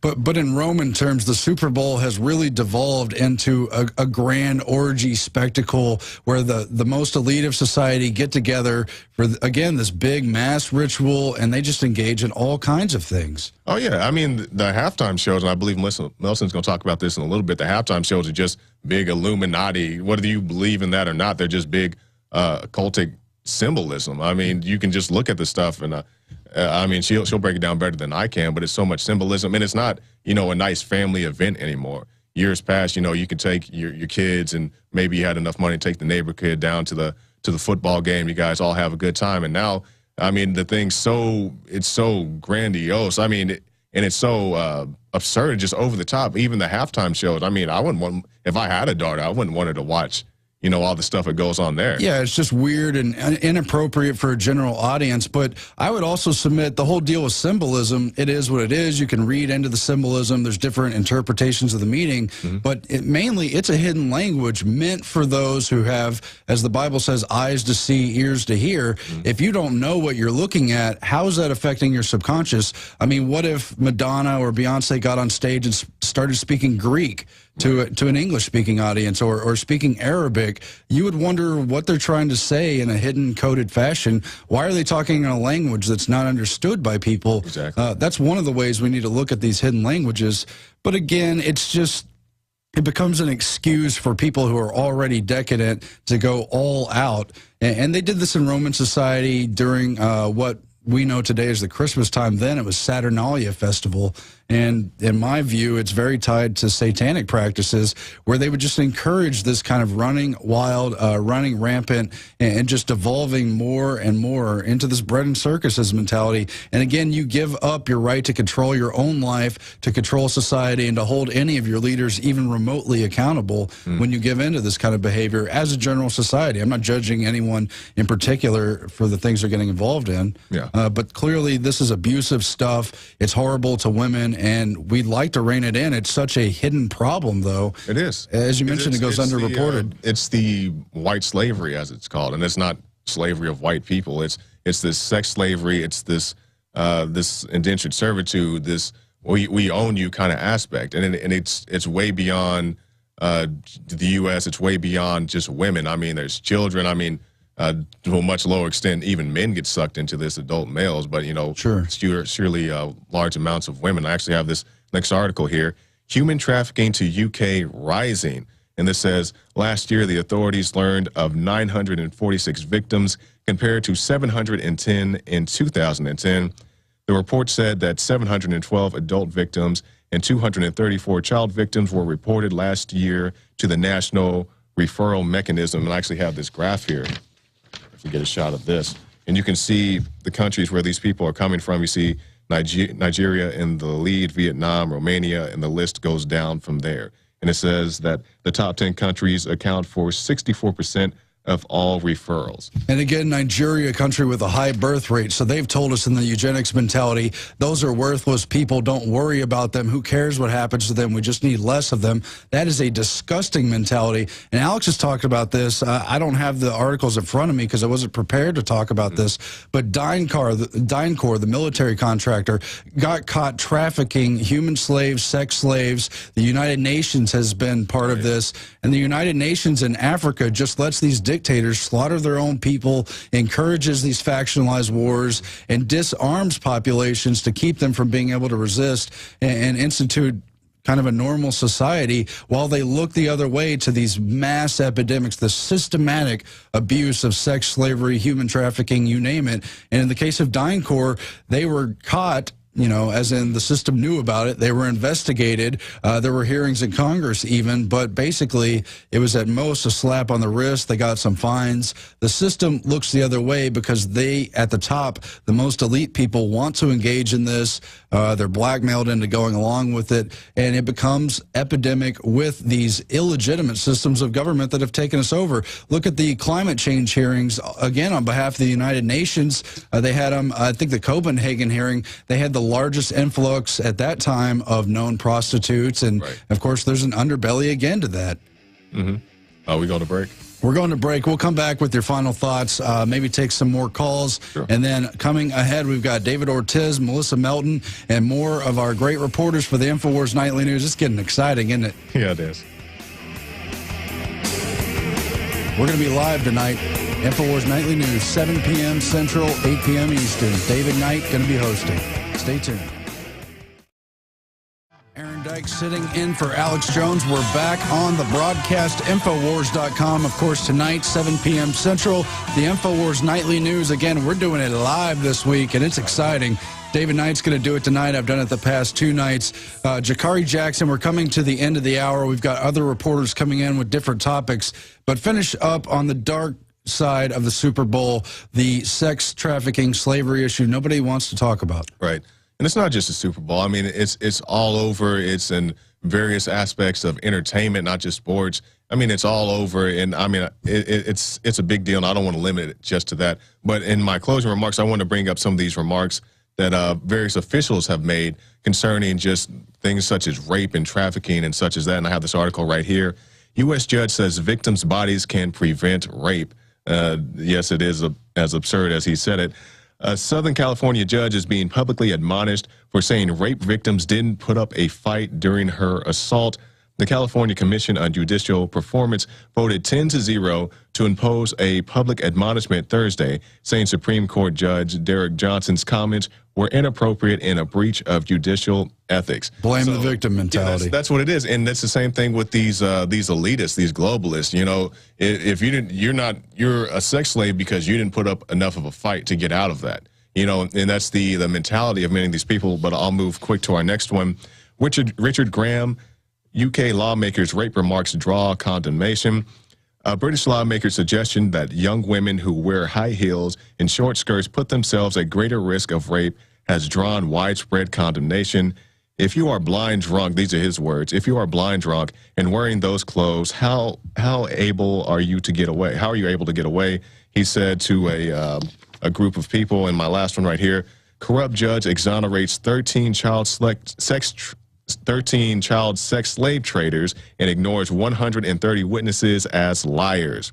In an unprecedented case with hundreds of witnesses, a group of judges allowed 13 accused sex slave traders to walk and believe their testimony that the victims were liars. So that's the mentality. I mean, you go to the courts to get your justice. You have 130 witnesses, and now they're liars. It's incredible. You know, and again, it's the same thing with, Sandusky. You know, they were reporting, I think I have an article for that they were reporting him as a pedophile. Yeah, here it is right here. Sandusky labeled likely pedophile in 1998 report. So they knew way back then that this guy was at least suspect. I mean, maybe they didn't have any concrete evidence, but going back to 1998, they had, reason to suspect this guy was up to something. Yeah, and again, of course, everyone's entitled to their defense, but he's now been convicted. It's proven. But the first thing they did was try to discredit the witnesses and say that was a long time ago. You don't remember other reasons. They were supposedly their own fault for being caught up in this stuff. Right. When it was systematic, it was across the board. It was institutionalized there at Penn State, other places around the country. Mm-hmm. And that's just the way these people operate. Mm. It's really troubling stuff. You want to take a call here? Sure. Okay, we've got Paul in New Jersey. He wants to talk about guns. Thanks for holding. Oh, guns and everything else. I mean, I'm just going to say a couple things. The UN. I mean, Al-Qaeda is a terrorist organization for the UN. NATO is the military arm of the UN, and we're paying for it all. And you pay your income tax, where does it go? It goes to the IMF, International Monetary Fund. So we're paying for our own destruction. Isn't that the truth? I'd like to do a segment in the future on the IMF and how they hold these countries hostage. They give them loans, hold them on strings, and then they impose the kind of New World Order corporatist system they want. We're coming up to the end of the hour. Appreciate you, Jakari Jackson. We'll see you in the near future, see what you're working on. We got David Ortiz, Melissa Melton ahead. Infowars Nightly News tonight. Stay tuned. A lot of powerful information still ahead. We're back. This is the third hour. Again, I'm Aaron Dykes sitting in, but I'm joined by an array of Infowars Nightly news reporters, all doing great work, all upping their game, informing themselves, and taking it to the world so we can try to make a difference. Got a great crew working in the background, too. We had a quick turnaround here, getting people set into place. David Ortiz, you are at the helm now, so tell us what kind of things are on your mind. What have you seen in the news cycle here lately? Well, there's a lot of good news going on as well, so I want to focus a little bit on some of the good news. And one of the good news is Senator Rand Paul is reintroducing his Audit the Fed bill. Obviously, last year, that passed overwhelmingly. It was Dr. Ron Paul's bill, and it passed in the House 327 to 98 overwhelmingly, and then it made its way to the Senate, and only 37 senators signed it, but it didn't make the floor. Had it made the floor, a lot more senators would have supported it. So just so you know, last year when it was introduced, Nancy Pelosi was quoted as saying, "I don't know that Congress and the public should be having a political impact on monetary policy. The central banks in all countries have these responsibilities. If the thought is we're politicizing monetary policy, I don't think that's a good idea." And, of course, the Constitution authorizes Congress to control the currency, and it doesn't make sense for a private corporation, a private bank to issue and control the currency, especially when they're using it clearly to engage in economic warfare excuse me. But of course, Ron Paul and the others who joined him finally, after tireless decades of pushing for the issue, finally got just a partial, minuscule, puny, kind of on the surface audit of the Federal Reserve, and they found all kinds of misappropriations, giving billions to banks, giving billions to overseas foreign banks of taxpayer money, parking it at the Federal Reserve, giving them interest-free loans while allowing them to gain interest by just parking their money, not loaning it out to small businesses, not using it to revive America. Imagine how much more devastating information we'll find through a full audit. And again, this is an important time because this is the year 2013. Hard to believe. 100 years ago, 1913, is when they passed the act that created the Federal Reserve System, of course, in the dead of night on Christmas Eve, when most of the Congress had already been dismissed and went home for the holidays. They snuck it in, a sabotage against America, because they know that the power to issue currency is the power to destroy. Rothschild said he doesn't care who has an army, who has political force. Just let him. He doesn't care who makes the laws. Just let him manipulate the currency. David Ortiz. Yeah, absolutely. And we have on record Bernanke saying, we should print some more. They're almost at the end of their rope there, but he's willing to print some more, and they're devaluing our currency. I think inflation just over the last year has been about 10%. So the good news is that this bill is being reintroduced, and now 4 people who were in the House last year who supported this bill are now senators. So there's a much better chance. Obama has stated, President Obama, that he will not vote for it. But, if this keeps on passing in both chambers, he's going to have a lot of egg on his face if he doesn't ultimately approve this. So even if it passes the Senate and the House this go around and Obama votes it down, he could only do that for so long before the American people demand that he pass it. So let's wish Senator Rand Paul luck on that. Yeah, even the worst of politicians can be politically shamed into going along with something that's actually good for people. I was just pulling up on Google Images the purchasing power of the U.S. dollar since 1774. That, of course, is right around the start of the American Revolution, the founding of the country. And you can see there were definitely ups and downs. There were spikes, but it remained relatively high. Then you come to the early 1900s, and it's almost a straight graph down, 45-degree angle to where we are in the present day, less than 5% of the original value of the dollar. That will come up more ahead, but we need to talk more about the reauthorization of the Federal Reserve Charter, or rather the stopping of the Federal Reserve, we can hope. We'll have more on the other side. Stay tuned, maybe even some calls. This is the InfoWar, ladies and gentlemen. Engage your minds, open up to the larger reality, and start to take back your life. There's that old saying that the best revenge is living well. The best way, actually, to defeat this tyranny is to take back the power of your life into your own hands. I believe we need to decentralize the power that they've concentrated in Washington, D.C., the spheres of Wall Street, and the larger IMF, United Nations, Bank of International Settlements, World Bank system that they're erecting to spread worldwide tyranny. But if we just educate ourselves, tell others, of course, but change your own life, that's the best way we can do it. But of course, we're part of a nation, we're part of a country, and currency, again, we just blasted into it in the first short segment. Now we have a long segment.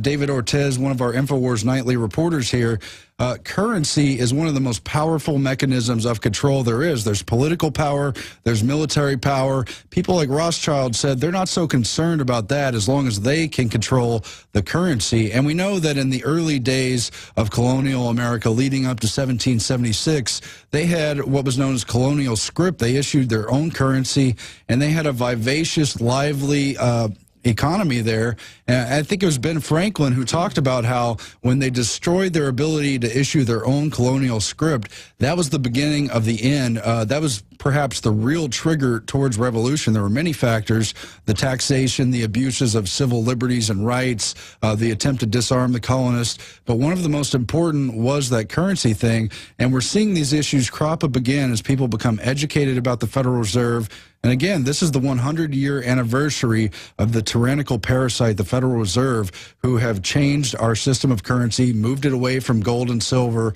moved it away from a controlled, based on the population, fiat currency, which could work in theory, and just made it a weapon of all-out economic sabotage. David Ortiz, please get back into some of these issues. Well, absolutely. I mean, as you were saying, you know, our currency is being devalued. I said earlier in the segment it's about 10% inflation annually, according to many independent studies. And it seems that many states are taking action as a result of this. Last year, 13 states presented bills to create their own currency, or to, at the very least, create a committee that would review the matter. And, you know, it moved further along depending on each state. Wyoming, I believe, either Wyoming or Washington, narrowly it was voted down, but they almost created their own currency in one of those two states. But it seems now that lawmakers in Virginia say they want to keep their options open in case the value of the U.S. dollar ever collapses. So they're considering minting state coinage. The bill passed in their House in Virginia to create a committee to see if they will honor gold and silver as legal tender. So if it's already passed the Virginia House, if it goes to the Virginia Senate and passes, a committee will be created to see if they could use gold and silver as a legal currency. And that's already being done in Utah. And, of course, they're trying to convince us that using gold and silver is a new form of terrorism and it's going to undermine the economy. No, it's been the Federal Reserve debasing the value of our money and using it as an insider trading weapon where they can give, again, these zero-interest loans to the bankers on Wall Street, the big bankers, the Rothschild, Rockefeller factions, while the little people have to pay huge inflation, huge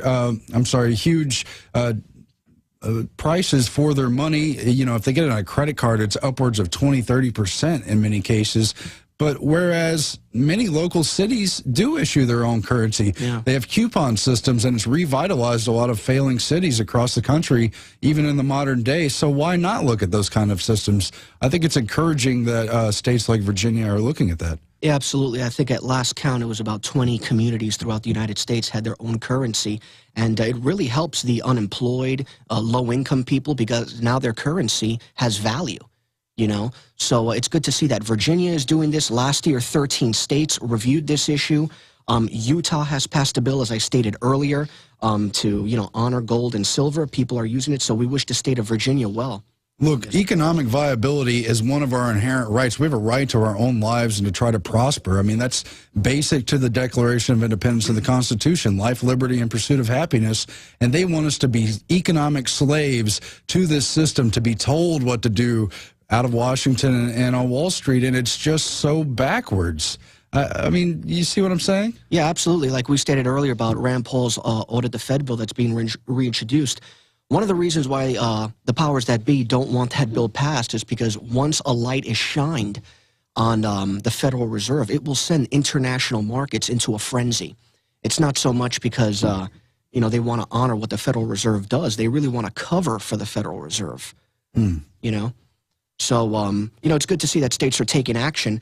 Now, in other important news in terms of victories, because the Liberty Movement is also experiencing a lot of victories, in Washington State, they're preparing to take on the TSA. There's an article posted on Infowars.com where Representative Jason Overstreet is introducing a bill called HB 1454, and it basically says that if the TSA abuses their power, if they take a child away from a parent without the parent's consent and they frisk the child and the parent doesn't like that, they're going to rule it a Class C felony.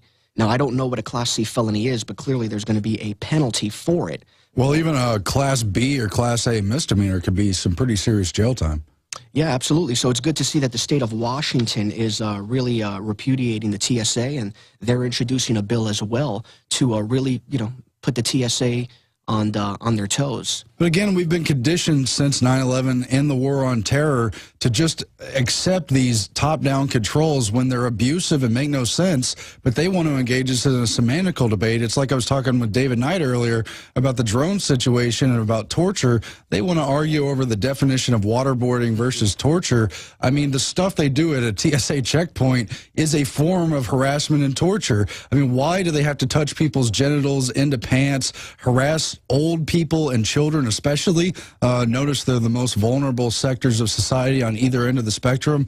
Why do we have to be stopped and frisked and checked just to travel when we have a right to travel? And it, again and again, anytime there is an incident of terrorism, it just links back to the shadow government and to those in Washington who have an agenda for controlling us. Absolutely. These agencies just continue to grow and grow. The TSA is about $8 billion a year agency. They have not caught one terrorist. It's not a good return on investment. Tell them again. $8 billion a year, the TSA agency. That's how much it costs the taxpayers.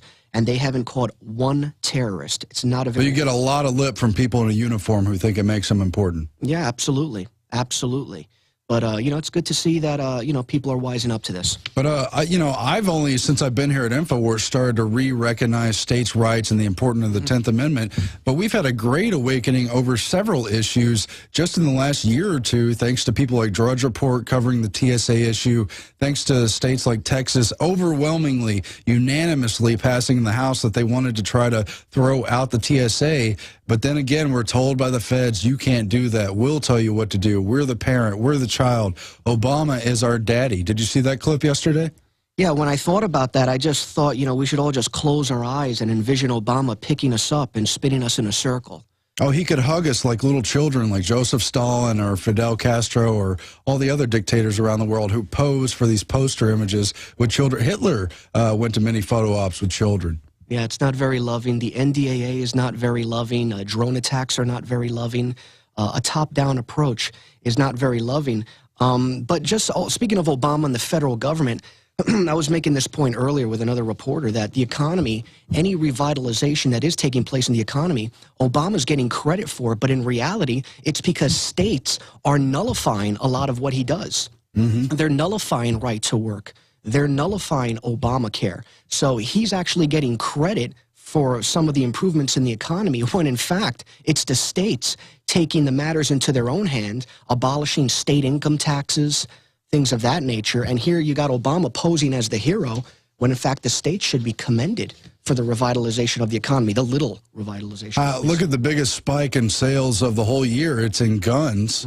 That's because Obama's been trying to attack and rescind Second Amendment rights.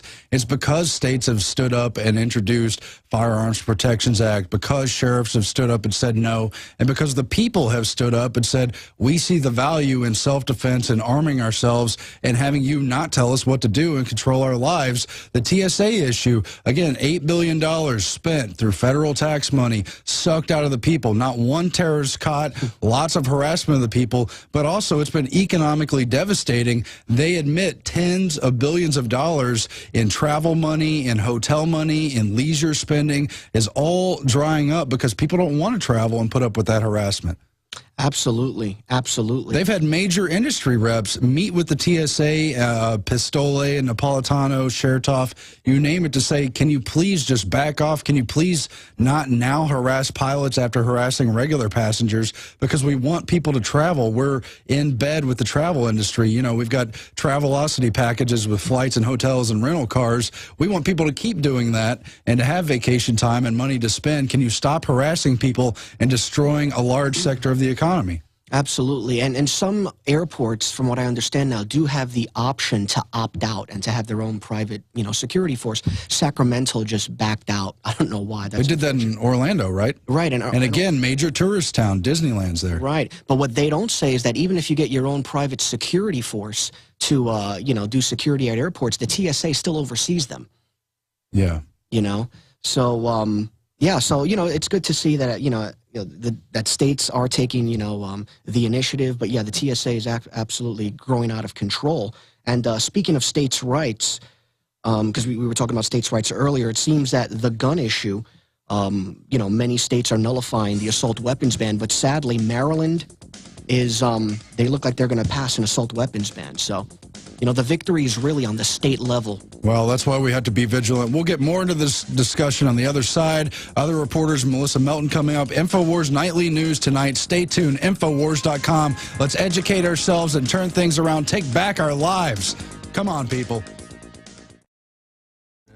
Ladies and gentlemen, we've been talking about, of course, rights-based issues, TSA and the Fourth Amendment, guns and the Second Amendment, how they want an assault weapon ban. But it's also, as we discussed in the last segment, economic in every instance. Again, you look at the pattern of history repeating itself. Look back to the American Revolution. They talked about how they were eating out their substance. They had to fight back against the British because of these long train of abuses. Their rights were directly connected with their ability to conduct themselves in a viable way economically, and that's what drove them in many respects to fight for that. There were other agendas at work as well. But David Ortiz, you've been highlighting on a number of these issues.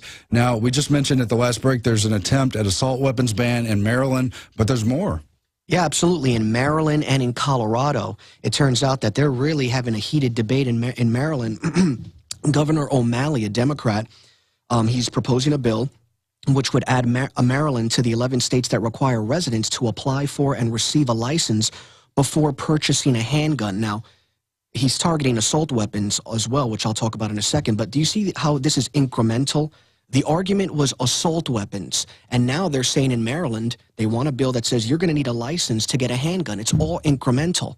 Well, they take one tragedy they could seize upon, one gun, the AR-15, they can exploit and play up, even though it's admitted the Sandy Hook shooter never used an AR-15. He supposedly had one in his car. Who knows if it was planted there?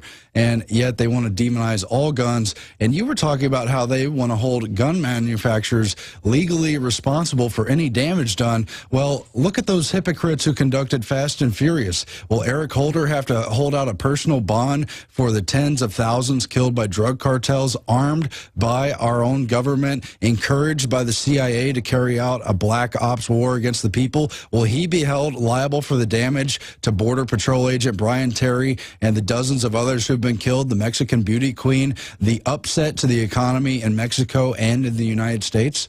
Absolutely not. I mean, how it works is when a government official kills someone, it's collateral damage. When the American people kill someone, they need to be controlled. They're bad. Oh, that makes a lot of sense, yeah. Yeah. So, no. Yeah, Fast and Furious, it just goes on and on. All those children that were killed at a party in Mexico as a result of Fast and Furious. Oh, but those children don't count because we're not supposed to talk about, we're supposed to talk about the Sandy Hook children. Yeah, absolutely. Obama won't shed a tear for those Mexican children.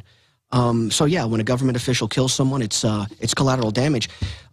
We shouldn't pay attention to that. But in terms of Colorado, you were talking about Colorado. Let me talk about Maryland real quick. Aside from purchasing a handgun and needing a license in the Maryland bill, his legislation in Maryland would also limit the magazine capacity from 20 to 10 rounds, and you need to pay a $100 fee as well. And Maryland Republicans have compared the bill's $100 fee and heightened training requirements to poll taxes imposed in many southern states during the Jim Crow era, which were often designed to discourage participation by poor black citizens. So more registration, and also if you're poor, you got to fork over $100 as well. And they tried this under the original gun control in the United States in the 30s. That original gun control, they tried to make people pay registration fees. That was hundreds of dollars, and that was taken to the Supreme Court. A lot of it was struck back, but parts of it that weren't rescinded were based on that somehow they have the right to just tax us even against our own rights. We see the same thing with Obamacare as well, just by the way. Yeah, and this works. These restrictions work. They sound reasonable, but very few people in New Jersey have a gun now. Very few people conceal carry because they got to pay a fee. They got to go through so much training. So this stuff actually works.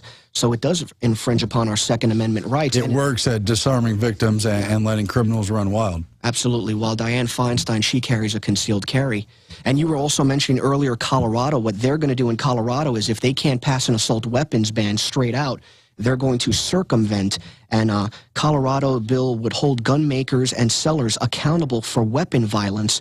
If the bill becomes law, owners of semi-automatic rifles would face strict liability for civil damages caused by their types of weapons, while state statutes that safeguard manufacturers and dealers from such liability would be abolished. So basically, if you're a manufacturer and someone has your gun and there's a massacre, you're going to have to get liability insurance. And none of this happens in a vacuum. We've seen these liberal journalists in various magazines. I don't want to misquote the magazine. I have one in mind. But they wrote about how you should have a license to get a gun, how you should have to take out personal insurance if you're going to own a weapon. And they say, well, we should rewrite the Constitution. We should rewrite the bill. The Second Amendment. We should say, oh, you do have a right to a weapon unless Congress or the president decides otherwise. That's not a right. That is tyranny. That's arbitrary power. And it's turning our rights into a privilege. Thank you, David Ortiz. We'll hear more from you in your special reports. Days to come. Melissa Melton coming up. We'll get into the Illuminati symbolism. Infowars.com. Infowars Nightly News tonight, 7 p.m. Ladies and gentlemen, this is the Infowar. We must awaken our minds, educate ourselves, and again, take back our lives. We were touching on so many topics earlier with David Ortiz, and I mentioned how they're eating out our substance. They really are. Now, on the backs of all the stuff we've heard about genetically modified foods, its linkage to organ damage, tumors, cancer, and especially digestive issues. We have the story up at Infowars.com. Safety group blows lid on secret virus hidden in GMO crops, and it just is further evidence that this stuff is inducing gene mutations and really just wrecking all species up and down the food chain. At the same time, we have this news out of the New American. The GMO giant Monsanto joins Big Business Coalition for United Nations 21. Well, of course, Agenda 21 was always about using so-called seed technology to feed a hungry world, when at the same time it's really about centralized control and eating out your substance. Look at what they did in Iraq. It wasn't just a war against the people. It wasn't just a war for territory. Remember the 100 orders from Iraq that Paul Bremer, not to be confused with John Brennan, introduced? One of them had to do with GMO seeds. They took over all the seeds and mandated that only Monsanto and other biotech seeds could be planted. Oh, but after a year or more of pushing for Prop 37, people demanding to know what's in their food so they can avoid GMOs, pushing for labeling laws, they are moving with this false solution. You've got the big agri industry and the GMO industry now pushing for their own federal compromise on GMO labeling that they say could trump state law forever. You've got representatives of Walmart, General Mills, Pepsi, Frito-Lay, Mars, Coca-Cola, and others meeting with the FDA on January 11th for mandatory federal GMO labeling. And they say this is the concept of preemption. They want to preempt what states and local areas can do so that they can create their own loopholes, continue to do business as they like to operate, while giving the public some assurance that something's being done about these very dangerous, very devastating GMO technologies. Now I'm going to shift gears completely into another subject. We're joined by our reporter, Melissa Melton. She did this special report on the Super Bowl and the Illuminati messages displayed during that weird Pinnacle halftime ritual show. Let's go to that piece right now.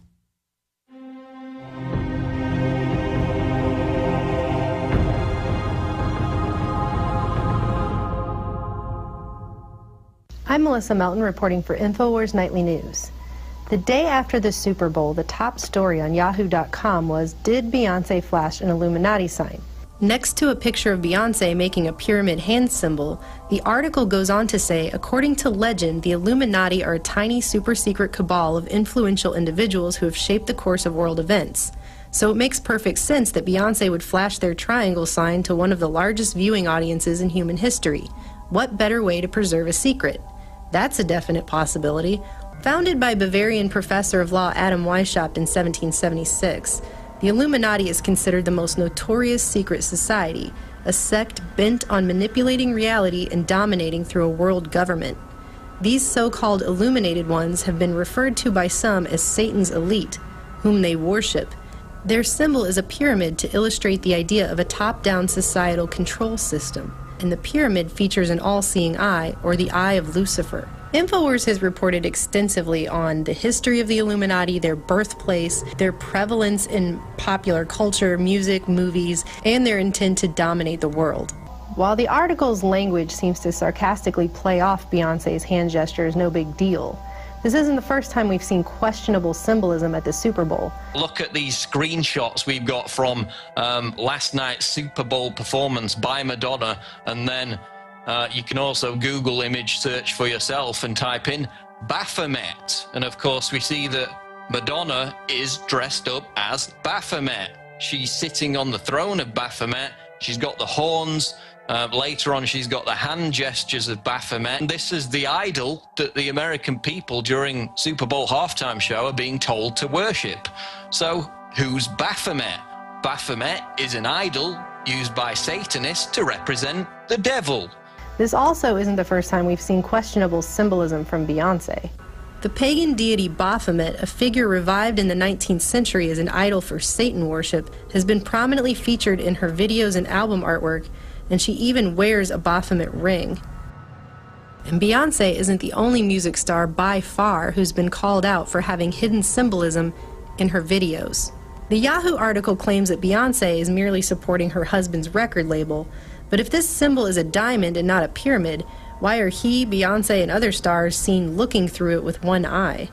In addition, let's analyze this shirt sold under Jay-Z's clothing label. It again depicts the pyramid hand symbol with the all-seeing eye atop it, and 13 rays of light coming out of the sides, encircled by a serpent and other smaller symbols with the tagline, Masters of the Craft, at the bottom. Jay-Z has also had some interesting critiques of hidden messages in his music as well. Jay-Z, H to the Izzo, V to the Izzy, Jehovah God. That's what he calls himself. We just happen to come across a very disturbing song by Brother Jay-Z and has a backwards message in it, and we had to reverse the song and play the song backwards. 666 murder, murder, Jesus. 666. And the rapper has gone on record wondering why people have linked him to devil worship and the Illuminati. When asked by radio personality Angie Martinez if these rumors of deliberately adding images to his videos were true, Jay-Z responded, "No, never done that before. Why would I do that? That's retarded." But here's a clip of another interview where Jay-Z actually admits he hides messages in his music. And then I start doing, these different, hidden messages in the music, just as that replaced, the technical aspect of it. And then it's just, evolved from there. The Super Bowl aside, we've seen other curious eye symbolism at major events. At the one-year anniversary of 9/11, the band marched out onto Ground Zero in what appeared to be an all-seeing eye formation. Are all of these mere coincidences? Many people ask, if the Illuminati is such a super-secret cabal and they're so devious, why are they openly hiding their symbols in plain sight? In his book Secret Societies and Psychological Warfare, Michael Hoffman II calls this revelation of the method, or advertising one's power openly to amplify it, gloating and flaunting the idea that resistance is futile before an unsuspecting public.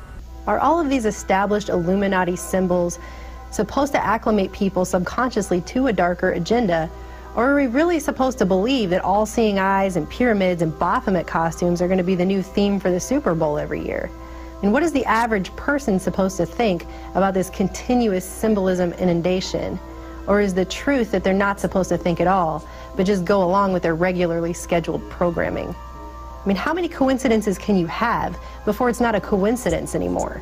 These are overt messages of elite domination by a covert group parading a pageant of mass conditioning before the public in a culture dominated by television at a sporting event watched by millions every year. And many do not even realize what's happening. If it doesn't mean anything, why is it there? For Infowars Nightly News, I'm Melissa Melton. And so again, that's a recap of yet again these strange occurrences happening at the halftime show at the Super Bowl. Madonna did her strange ritual last year. Beyonce blinged all these messages. And really, there should be no denial. They're clearly demonstrating Illuminati, Masonic, other occultic symbols. But the point is, why? Why would they do it if the public doesn't know what's going on? Well, they rule the public by demonstrating their dominance over them, by putting suggestive subliminal messages into our daily lives. Is it really going on? Well, ask yourself politically how we came to work against our own interests, to turn out over the power of our own lives to these politicians who give us phony pretexts, 9/11, the war on terror, phony WMD exploits, to take over our constitutional bounds and run over us. Meanwhile, we've submitted to this consumer culture. We've learned to believe in and buy in these celebrities. We watch these commercials where we relate to the little short messages they give us. And why not demonstrate some of the hardcore control symbols that they put into us? People don't know how to read anymore. You've got to remember, literacy has been an ongoing tens of thousands of year struggles. In old times, it was only kings and priest class who could read at all or afford books because they had to be transcribed by hand. The rise of the printing press changed that to a large extent, and many revolutionary tendencies were built on that principle. The whole Age of Enlightenment, the American Revolution, was on the backs of the printing press and people learning to read. You've got the regular text, that's the words, the things as you see them, but there's also subtext, the things between the lines, the things they're not saying, and there's also the context. What is surrounding it? What other events are happening at the time? That's the kind of analyzation we need to use. My literature teacher was actually pretty good in public schools, taught us how to read between the lines and see what authors and other things were really meaning. We analyzed 1984, and it's really played a big role in my awakening and one of the reasons I'm here. And so with that in mind, let's look at the Super Bowl. Melissa Melton, you joined us. You analyzed these things, why they display these ritualistic like symbols during the Super Bowl, during this mass event where everyone tunes into television, everyone watches this one performance. Yeah, I mean, a lot of people have come out since I did this report, and they've actually said that if it's just Jay-Z's record label, that's just his symbol for his record label, and we're making a big deal out of nothing. However, why would you pick something that's been historically linked to devil worship and the Illuminati? It's been around for a very long time. That's like if I went and got a record label and I decided to make the swastika my symbol and then got offended when people linked it to Nazis, you know? And I said, well, that's just a weird X. I don't know why you're thinking that about me. I mean, it's ridiculous. And actually, in analyzing it even further, we found the Pepsi commercial that they showed beforehand, the little intro into the Super Bowl, had some subliminal messages in it. I didn't see it, but tell us what's in it. We got a clip. Actually, we're going to play a clip. Do we have that, guys? So, right here. This was shown for maybe half a second. And again, PrisonPlanet.tv viewers can see what's going on, but they're showing the Pepsi can. They're flashing through hundreds of people. They're showing sneakers. It's all very fast motion. And oh, there's devil horns Girl just in there, devil horns sticking just for a second, half a second. And then the very next image after that is an eyeball, just gigantic eyeball right there, all-seeing eye right there. I mean, why would they have that? Why do they need to have a girl flashing devil horns hidden in there, basically? I mean, you have to really slow it down to even notice that it's there. Well, you've got a whole history of masonry, of the Illuminati, in relation to the power structure. People who want power or are at the pinnacle of power are brought into these societies. That's how they are given higher office. And then you've got the whole celebrity culture, Hollywood, who's learned to read these messages, learn that they're supposed to interject them in for the masses without the masses necessarily understanding what they're seeing, but they convey, especially the pyramid with the all-seeing eye, they convey top-down control that the masses are supposed to submit. And does it have an effect? Well, we see it every day in music videos and commercials. It's just that the Super Bowl is extra on display because it's a primary moment. People.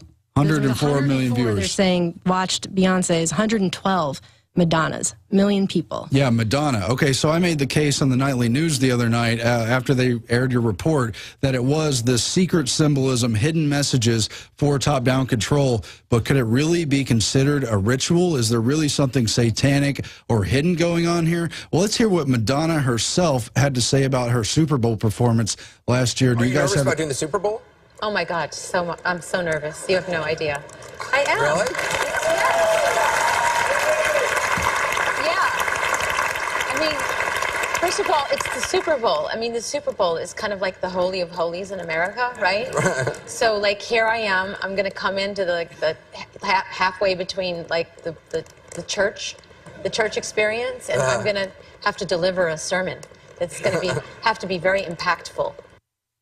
So there again, I might even play that clip one more time just so we make sure the listeners are analyzing the words she's using. She sacrilegiously says the Super Bowl is like a holy of holies, says it's like a church event, and that she's going to give the sermon. And then you look, this was before the Super Bowl, look at what she did in her, quote, sermon at the Super Bowl. She displayed Baphomet. She did all these weird ritualistic things. Could it really be a ritual? Well, for her, it's a church. Let's play it one more time. Are you nervous about doing the Super Bowl?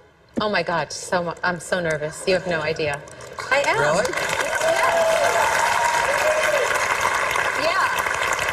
I mean, first of all, it's the Super Bowl. I mean, the Super Bowl is kind of like the Holy of Holies in America, right? So, like, here I am. I'm going to come into the halfway between, like, the church experience, and I'm going to have to deliver a sermon. It's going to have to be very impactful. She's going to deliver a sermon. Her Baphomet ritual was a sermon. Exactly. And so if it doesn't matter, it doesn't necessarily matter if the people believe it or not. She obviously does. And she's admittedly into Kabbalah and all kinds of other secret society Gnosticism. stuff. And a lot of these people in entertainment are, and she's been propped up for decades as a major cultural icon. Everybody loves or hates her, but they know who she is. Yeah, well, and so you've got this being paraded around in front of people, and even this year, it was more subtle this year, but there was still a lot of symbolism and bizarre things throughout Beyonce's performance. And then we also have a clip of people in the crowd mirroring her symbols back to her and making devil horns and making triangle, pyramid things. And so it has an effect, obviously. Obviously it does. Obviously it's brainwashing people whether they realize it is or not.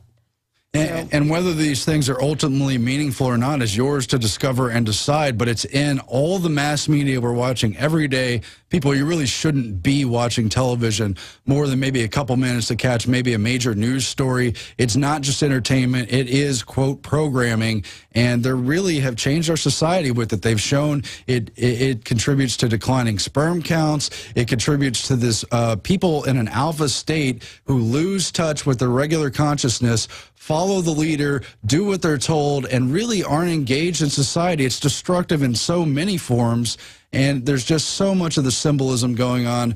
Your comments, take us out to break, and we'll come back with a little bit more. Well, obviously, Yahoo.com had that as their main top story for the day. Did Beyonce flash an Illuminati sign? So, and the reason is so many people came out and said that she did. Obviously, they think it's an issue enough to make it the main top story for the day. So if it doesn't mean anything, why is it there? Yeah, it doesn't mean anything. It's just hundreds, if not thousands of years of these symbols being manifest, always by top-down societies, people who want control. It's fascinating. Again, Madonna admitted for her it was a sermon. Satanic ritual. We'll be back. This is the Info War. Our hour is coming to an end, but the battle never ends. We must awaken our minds, understand what the fight is, and take a position, dig in. Only with that can we turn things around. That's how we affect our universe. Now, the show's going to end, go to rebroadcast in just a moment, but tonight, live Infowars Nightly News with David Knight. We've been doing it live the past 2 nights, just kind of as an experiment, but it's very energizing, very exciting to do it that way. Anyway, we go back to Melissa Melton with more of the symbolism we saw on display, on exhibit at the Super Bowl. Well, I mean, she's dancing around inside of a red circle that looks like an eye. She's dancing around in a ring of flames. She's flashing these pyramid symbols. I mean, nothing about that seems wholesome or good. I mean, and then you've got the lights going out. That was another issue that people brought up. I didn't have time to cover everything in a small special report, but the lights did go out about 10 minutes after her performance, I think it was. And they stayed out for 33 minutes and some seconds. And say what you want, but 33 is the highest known degree of Freemasonry. And we know it's on record that Adam Weishaupt, who founded the Illuminati, did infiltrate the Masons. And so I actually have a quote here that I think is pretty interesting about that. by writer Peter Farley. He says, Masonry never works in the full light of day. Everyone knows of its existence, its meeting places, and of many of its adepts, but one is ignorant of its real aims, its real means, its real leaders. The immense majority of Masons themselves are in that position. They are only the blind machinery of the sect which they serve. Many honest Masons are so blind that they would be stupefied if they knew for what they are being used. Yeah, and so they talk about how Masonry is not all bad. A lot of its membership are well-meaning, but again, it's a secret society with hierarchical ranking, and just like the military or just like in the White House, it's on a need-to-know basis. So you've got a lot of people blindly in that system, assuming it's doing good work, they do charity, etc., not knowing what's really going on. And you mentioned Adam Weishaupt. I've read books on this. I went to the founding place of the Illuminati over in Germany, and Weishaupt took his Illuminati Society. They infiltrated the ranks of Masonry, took over many of the lodges, and got their ranks instituted in there. And John Bound was showing me behind the scenes, the old all-seeing eye pyramid logo used to have the fairly innocent slogan, De Favente Perennis, which translates to with God's favor. But over the years, the ages. But now it's Novus Seclorum Ordum, New Order of the Ages. Excuse me, I said it wrong. Novus Ordo Seclorum, New Order of the Ages, New World Order. And you see that with people like Francis Bacon and more. But let's get back to the Super Bowl and what kind of stuff they had on display. Well, actually, we just found this out, too. There was actually an ad during the Super Bowl for Mercedes-Benz where Willem Dafoe actually plays the devil, and a young man is offered a deal with the devil where he can receive a new Mercedes-Benz. You get a cool car, you just have to sell your soul. You just have to sell your soul, and they actually have him signing a contract at the end, but it flashes to a ring that he's wearing, that Willem Dafoe is wearing, that has a Mason symbol on it, Freemason symbol. So it's... And these commercials, I didn't see it, but these don't happen by accidents. They spend millions of dollars producing them, and millions upon millions for that prime airtime when there's maximum viewers. $4 million for 30 seconds this year. Wow, so more than ever, so. Every single thing they put in one of these commercials is meaningful. If you're going to spend $4 million on 30 seconds, every second. This isn't stuff slipping by. No, it's not an accident that this is in there. That we have. It says there's a satanic spirit in here. I'm looking at this breakdown. I mean, I just received this a minute ago. There's an all-seeing eye at the end, too. Once again, more eye symbolism. And actually, eye symbolism's been around in the Super Bowl halftime show even before Madonna. I have a clip in there of the Black Eyed Peas, an image of that. It's all these people raising their hands up circled in an eye. It's creepy stuff. It's all on display. You know, blogs like Vigilant Citizen break down a lot of the behind the scenes, what these symbols mean. But you could do it for yourself just by learning to read text, subtext, and context. Tonight, Infowars Nightly News live with David Knight, 7 p.m. Central, 8 p.m. Eastern. Tune in, spread the word, get people watching. Let's turn things around. Town.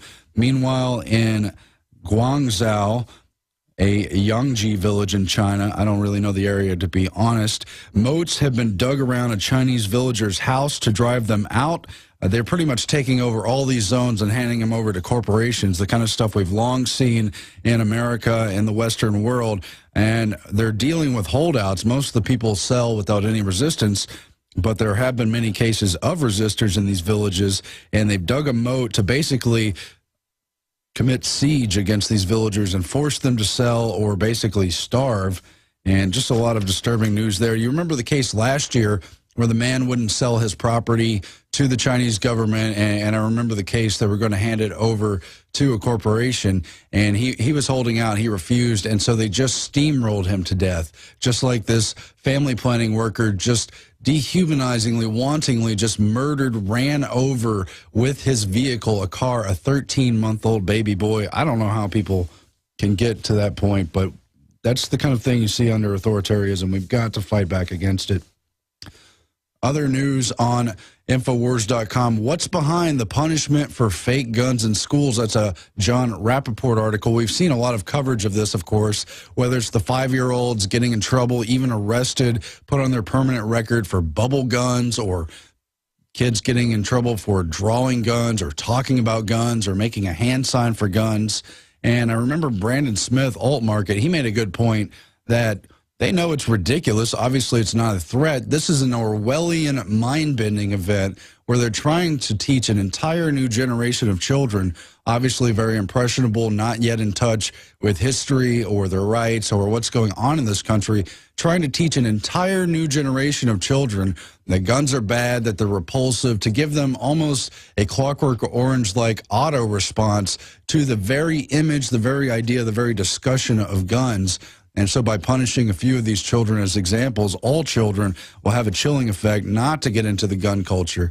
And that's the very opposite of what our founders talked about. I believe as Richard Henry Lee talked about, we should not only all have personal rights to arm ourselves and be trained in guns, but especially the young should be trained in guns, learn how to use them safely, be responsible, but know how to use them so that no one can run over that culture. That's the makings of a free society.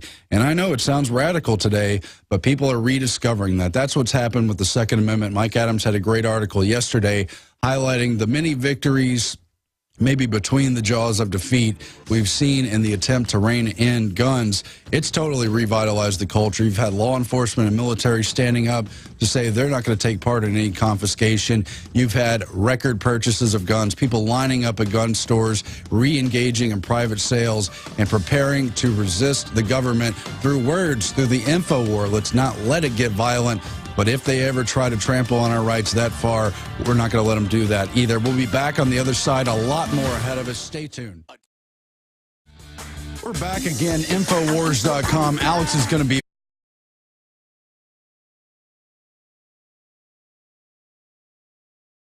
It is your PrisonPlanet.tv memberships that fund so much of what we do here in this operation. And then we're more than happy for the TV show after it's aired live, then be leaked out onto the web to tens of millions of people. That's our goal.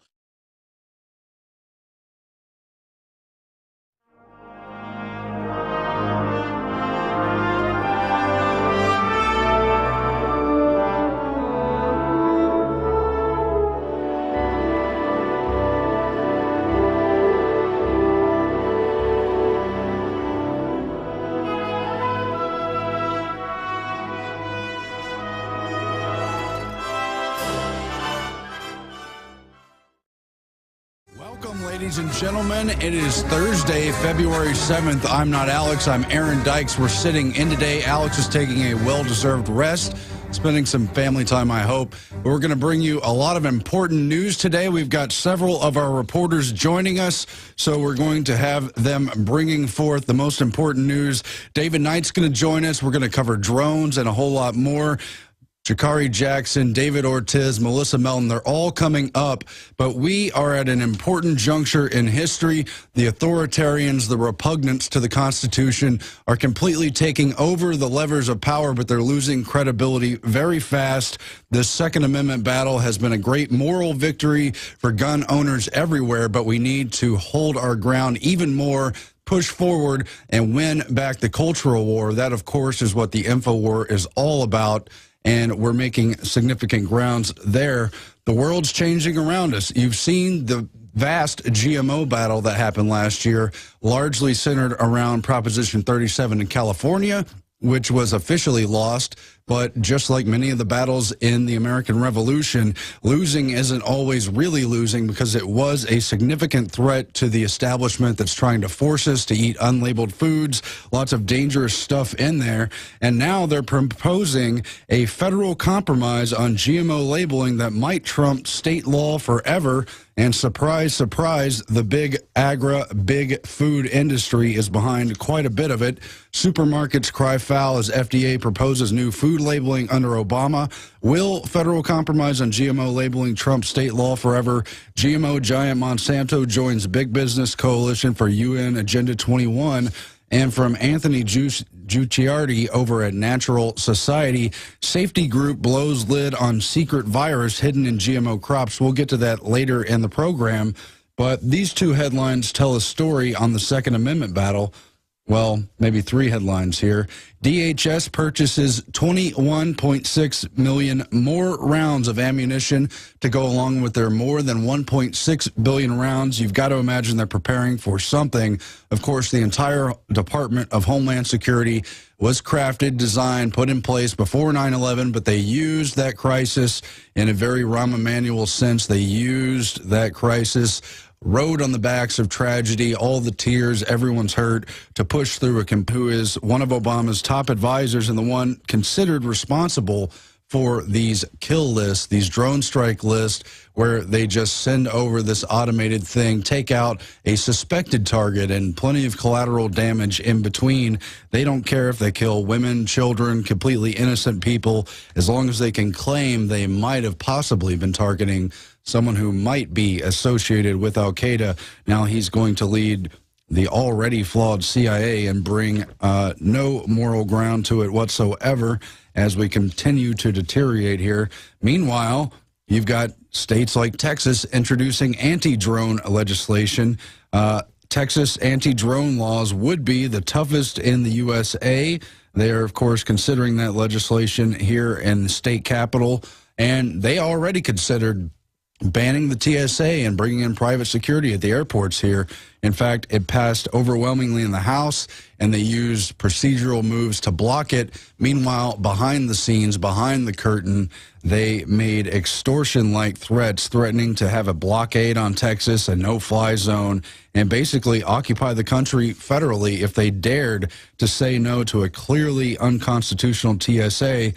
Is it going to be the same with drones? We can see how they would violate our Fourth Amendment, see how they would violate our privacy, see how they would circumvent due process that's put into place so that criminals are dealt with under the law, but that there's proper procedure there. You have people who are suspicious, you have evidence, you have reasons to go investigate. You just don't go from place to place spying so you can collect revenue and round up people and get people in the system and make a bigger collectivist government, raise up the coffers. And we saw that too with Kurt Nimmo's story from yesterday about how they're going to do checkpoints in Florida now, not just for DUI, not just to see if you might have been drinking, if you might be a safety hazard out on the highways, but to see if your tires are too worn, to see if your registration sticker's in place, to see if your lights are working, see if they can give you a ticket and raise some money for the state and just harass you a little bit when you've got a freedom to travel. You've got your rights,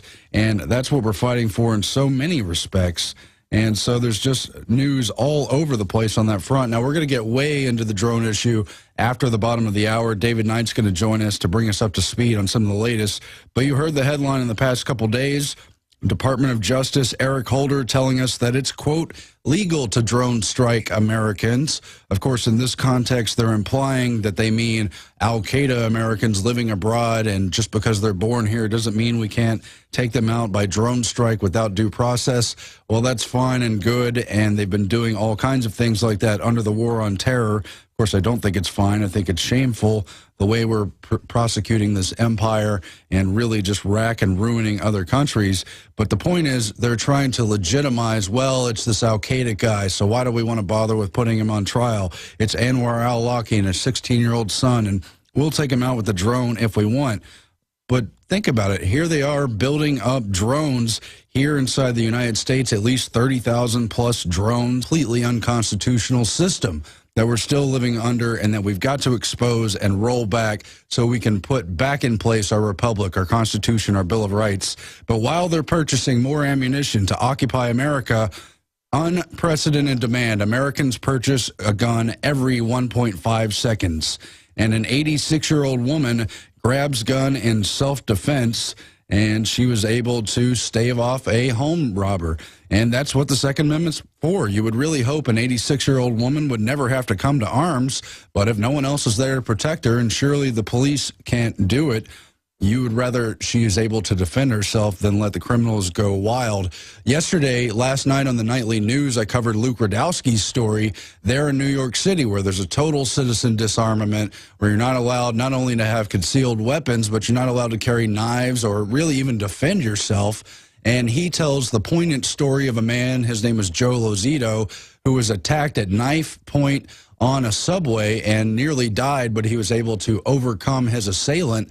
And yet there were police, armed police, on that train no more than 2 feet away from him through a door, and they refused cowardly to come through and save him because they believe the assailant might have a gun. Well, they have guns, yet they wouldn't respond because they say they have no duty to protect and serve. Well, number one, we want to encourage law enforcement and military to indeed protect and serve, and among the protections is not only the people, but the Constitution and Bill of Rights.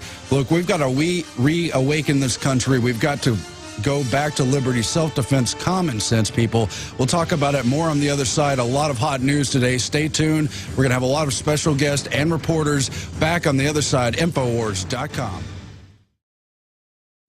We're back at Infowars.com. Now, that song in the background is about selling your soul to the company store. What's that all about? It's about liberty as this complex struggle where even when you're free in name, we had a lot of indentured servants in this country, of course, slavery.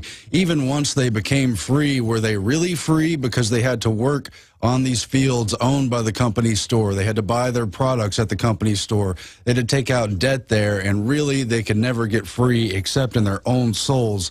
But if we awaken our minds, if we understand what we're fighting for and why we want our rights in place, we can start to take it back. The Bill of Rights is, in my view, the most promising aspect of the American Revolution. I touched on this last night. I try to touch on it all the time because that is the real that's the whole product of the entire Enlightenment, the Age of Reason, the Awakening, the battle against kings and princes and tyrannical religious authorities to say that I'm going to have my relationship with God on a one-on-one basis, but here on earth, you're going to respect my rights, keep your distance. We're going to create a buffer zone. We're going to separate powers because all you people in power are corrupt. It always happens time and again. So here we are once again at the best of times, the worst of times. We've got John Brennan on Capitol Hill today seeking CIA confirmation. And this is, of course, the man is being deployed by law enforcement in different areas of the country. The feds using it to spy, the EPA using it to spy on farms.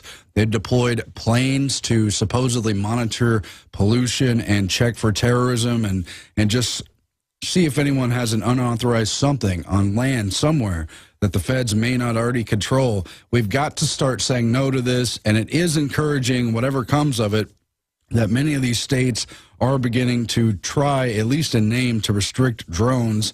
But you've got things like Florida police want to use drones for crowd control. That's more of the stuff we've already seen on that front. We'll get more into it, but they're setting the stage for legitimizing not only killing foreign Americans abroad who might be al-Qaeda, but for using drones, of course, domestically on possibly suspected domestic terrorists, extremist Americans, political dissidents is, of course, what it really boils down to. And you've got some really wicked and corrupt people for a long time, for many decades in Washington, but they're just getting worse and worse. They're getting that feedback loop of no one's going to stop them. No one's going to say no. They've got the controls of levers. They bought out all the elections and politics. And so no wonder you've got people like Jesse Jackson Jr. from one of the many oligarchical dynastical families possibly facing jail time because of his many corruptions as a member of the House. That's just one of many headlines here. And just interesting, the stuff that's going on. Let me reset here. There's a lot of interesting China news, and this isn't really my specialty. I've probably got a lot of ignorance with China, but you can see there's people clearly fighting for freedom there under a very authoritarian regime. We covered yesterday a wholly disgusting story. I mean, already the entire one-child policy, the encouragement of abortion and infanticide and looking the other way as children are sold into sex slavery and child trafficking, and really just devaluing humans, especially little girls in China. But even more disgusting, just that kind of cherry on top of the icing that was already on that authoritarian cake, is this horrible case of the one-child policy enforcer, these family planning officers who crushed a 13-year-old boy to death because their parents had more than one child and refused to pay the fine. And that fine is a big payoff to the system. It's financially burdensome for a lot of struggling Chinese people. And, of course, children who are born outside of the one-child policy, many of them never are allowed to officially be recognized in the system. They, in many ways, don't have rights or benefits. They can't get inside of, different healthcare systems, and they pretty much have to live outside of the books. It's a real tax. But you've got things like in Hong Kong, which is not China proper, of course, poor people in cages are having to pay rent, to rent $167 a month for about a dozen, the 67-year-old former butcher in Hong Kong pays 1,300 Hong Kong dollars, about $167 a month, for a dozen wire mesh cages resembling rabbit hutches that apparently people are living in this dilapidated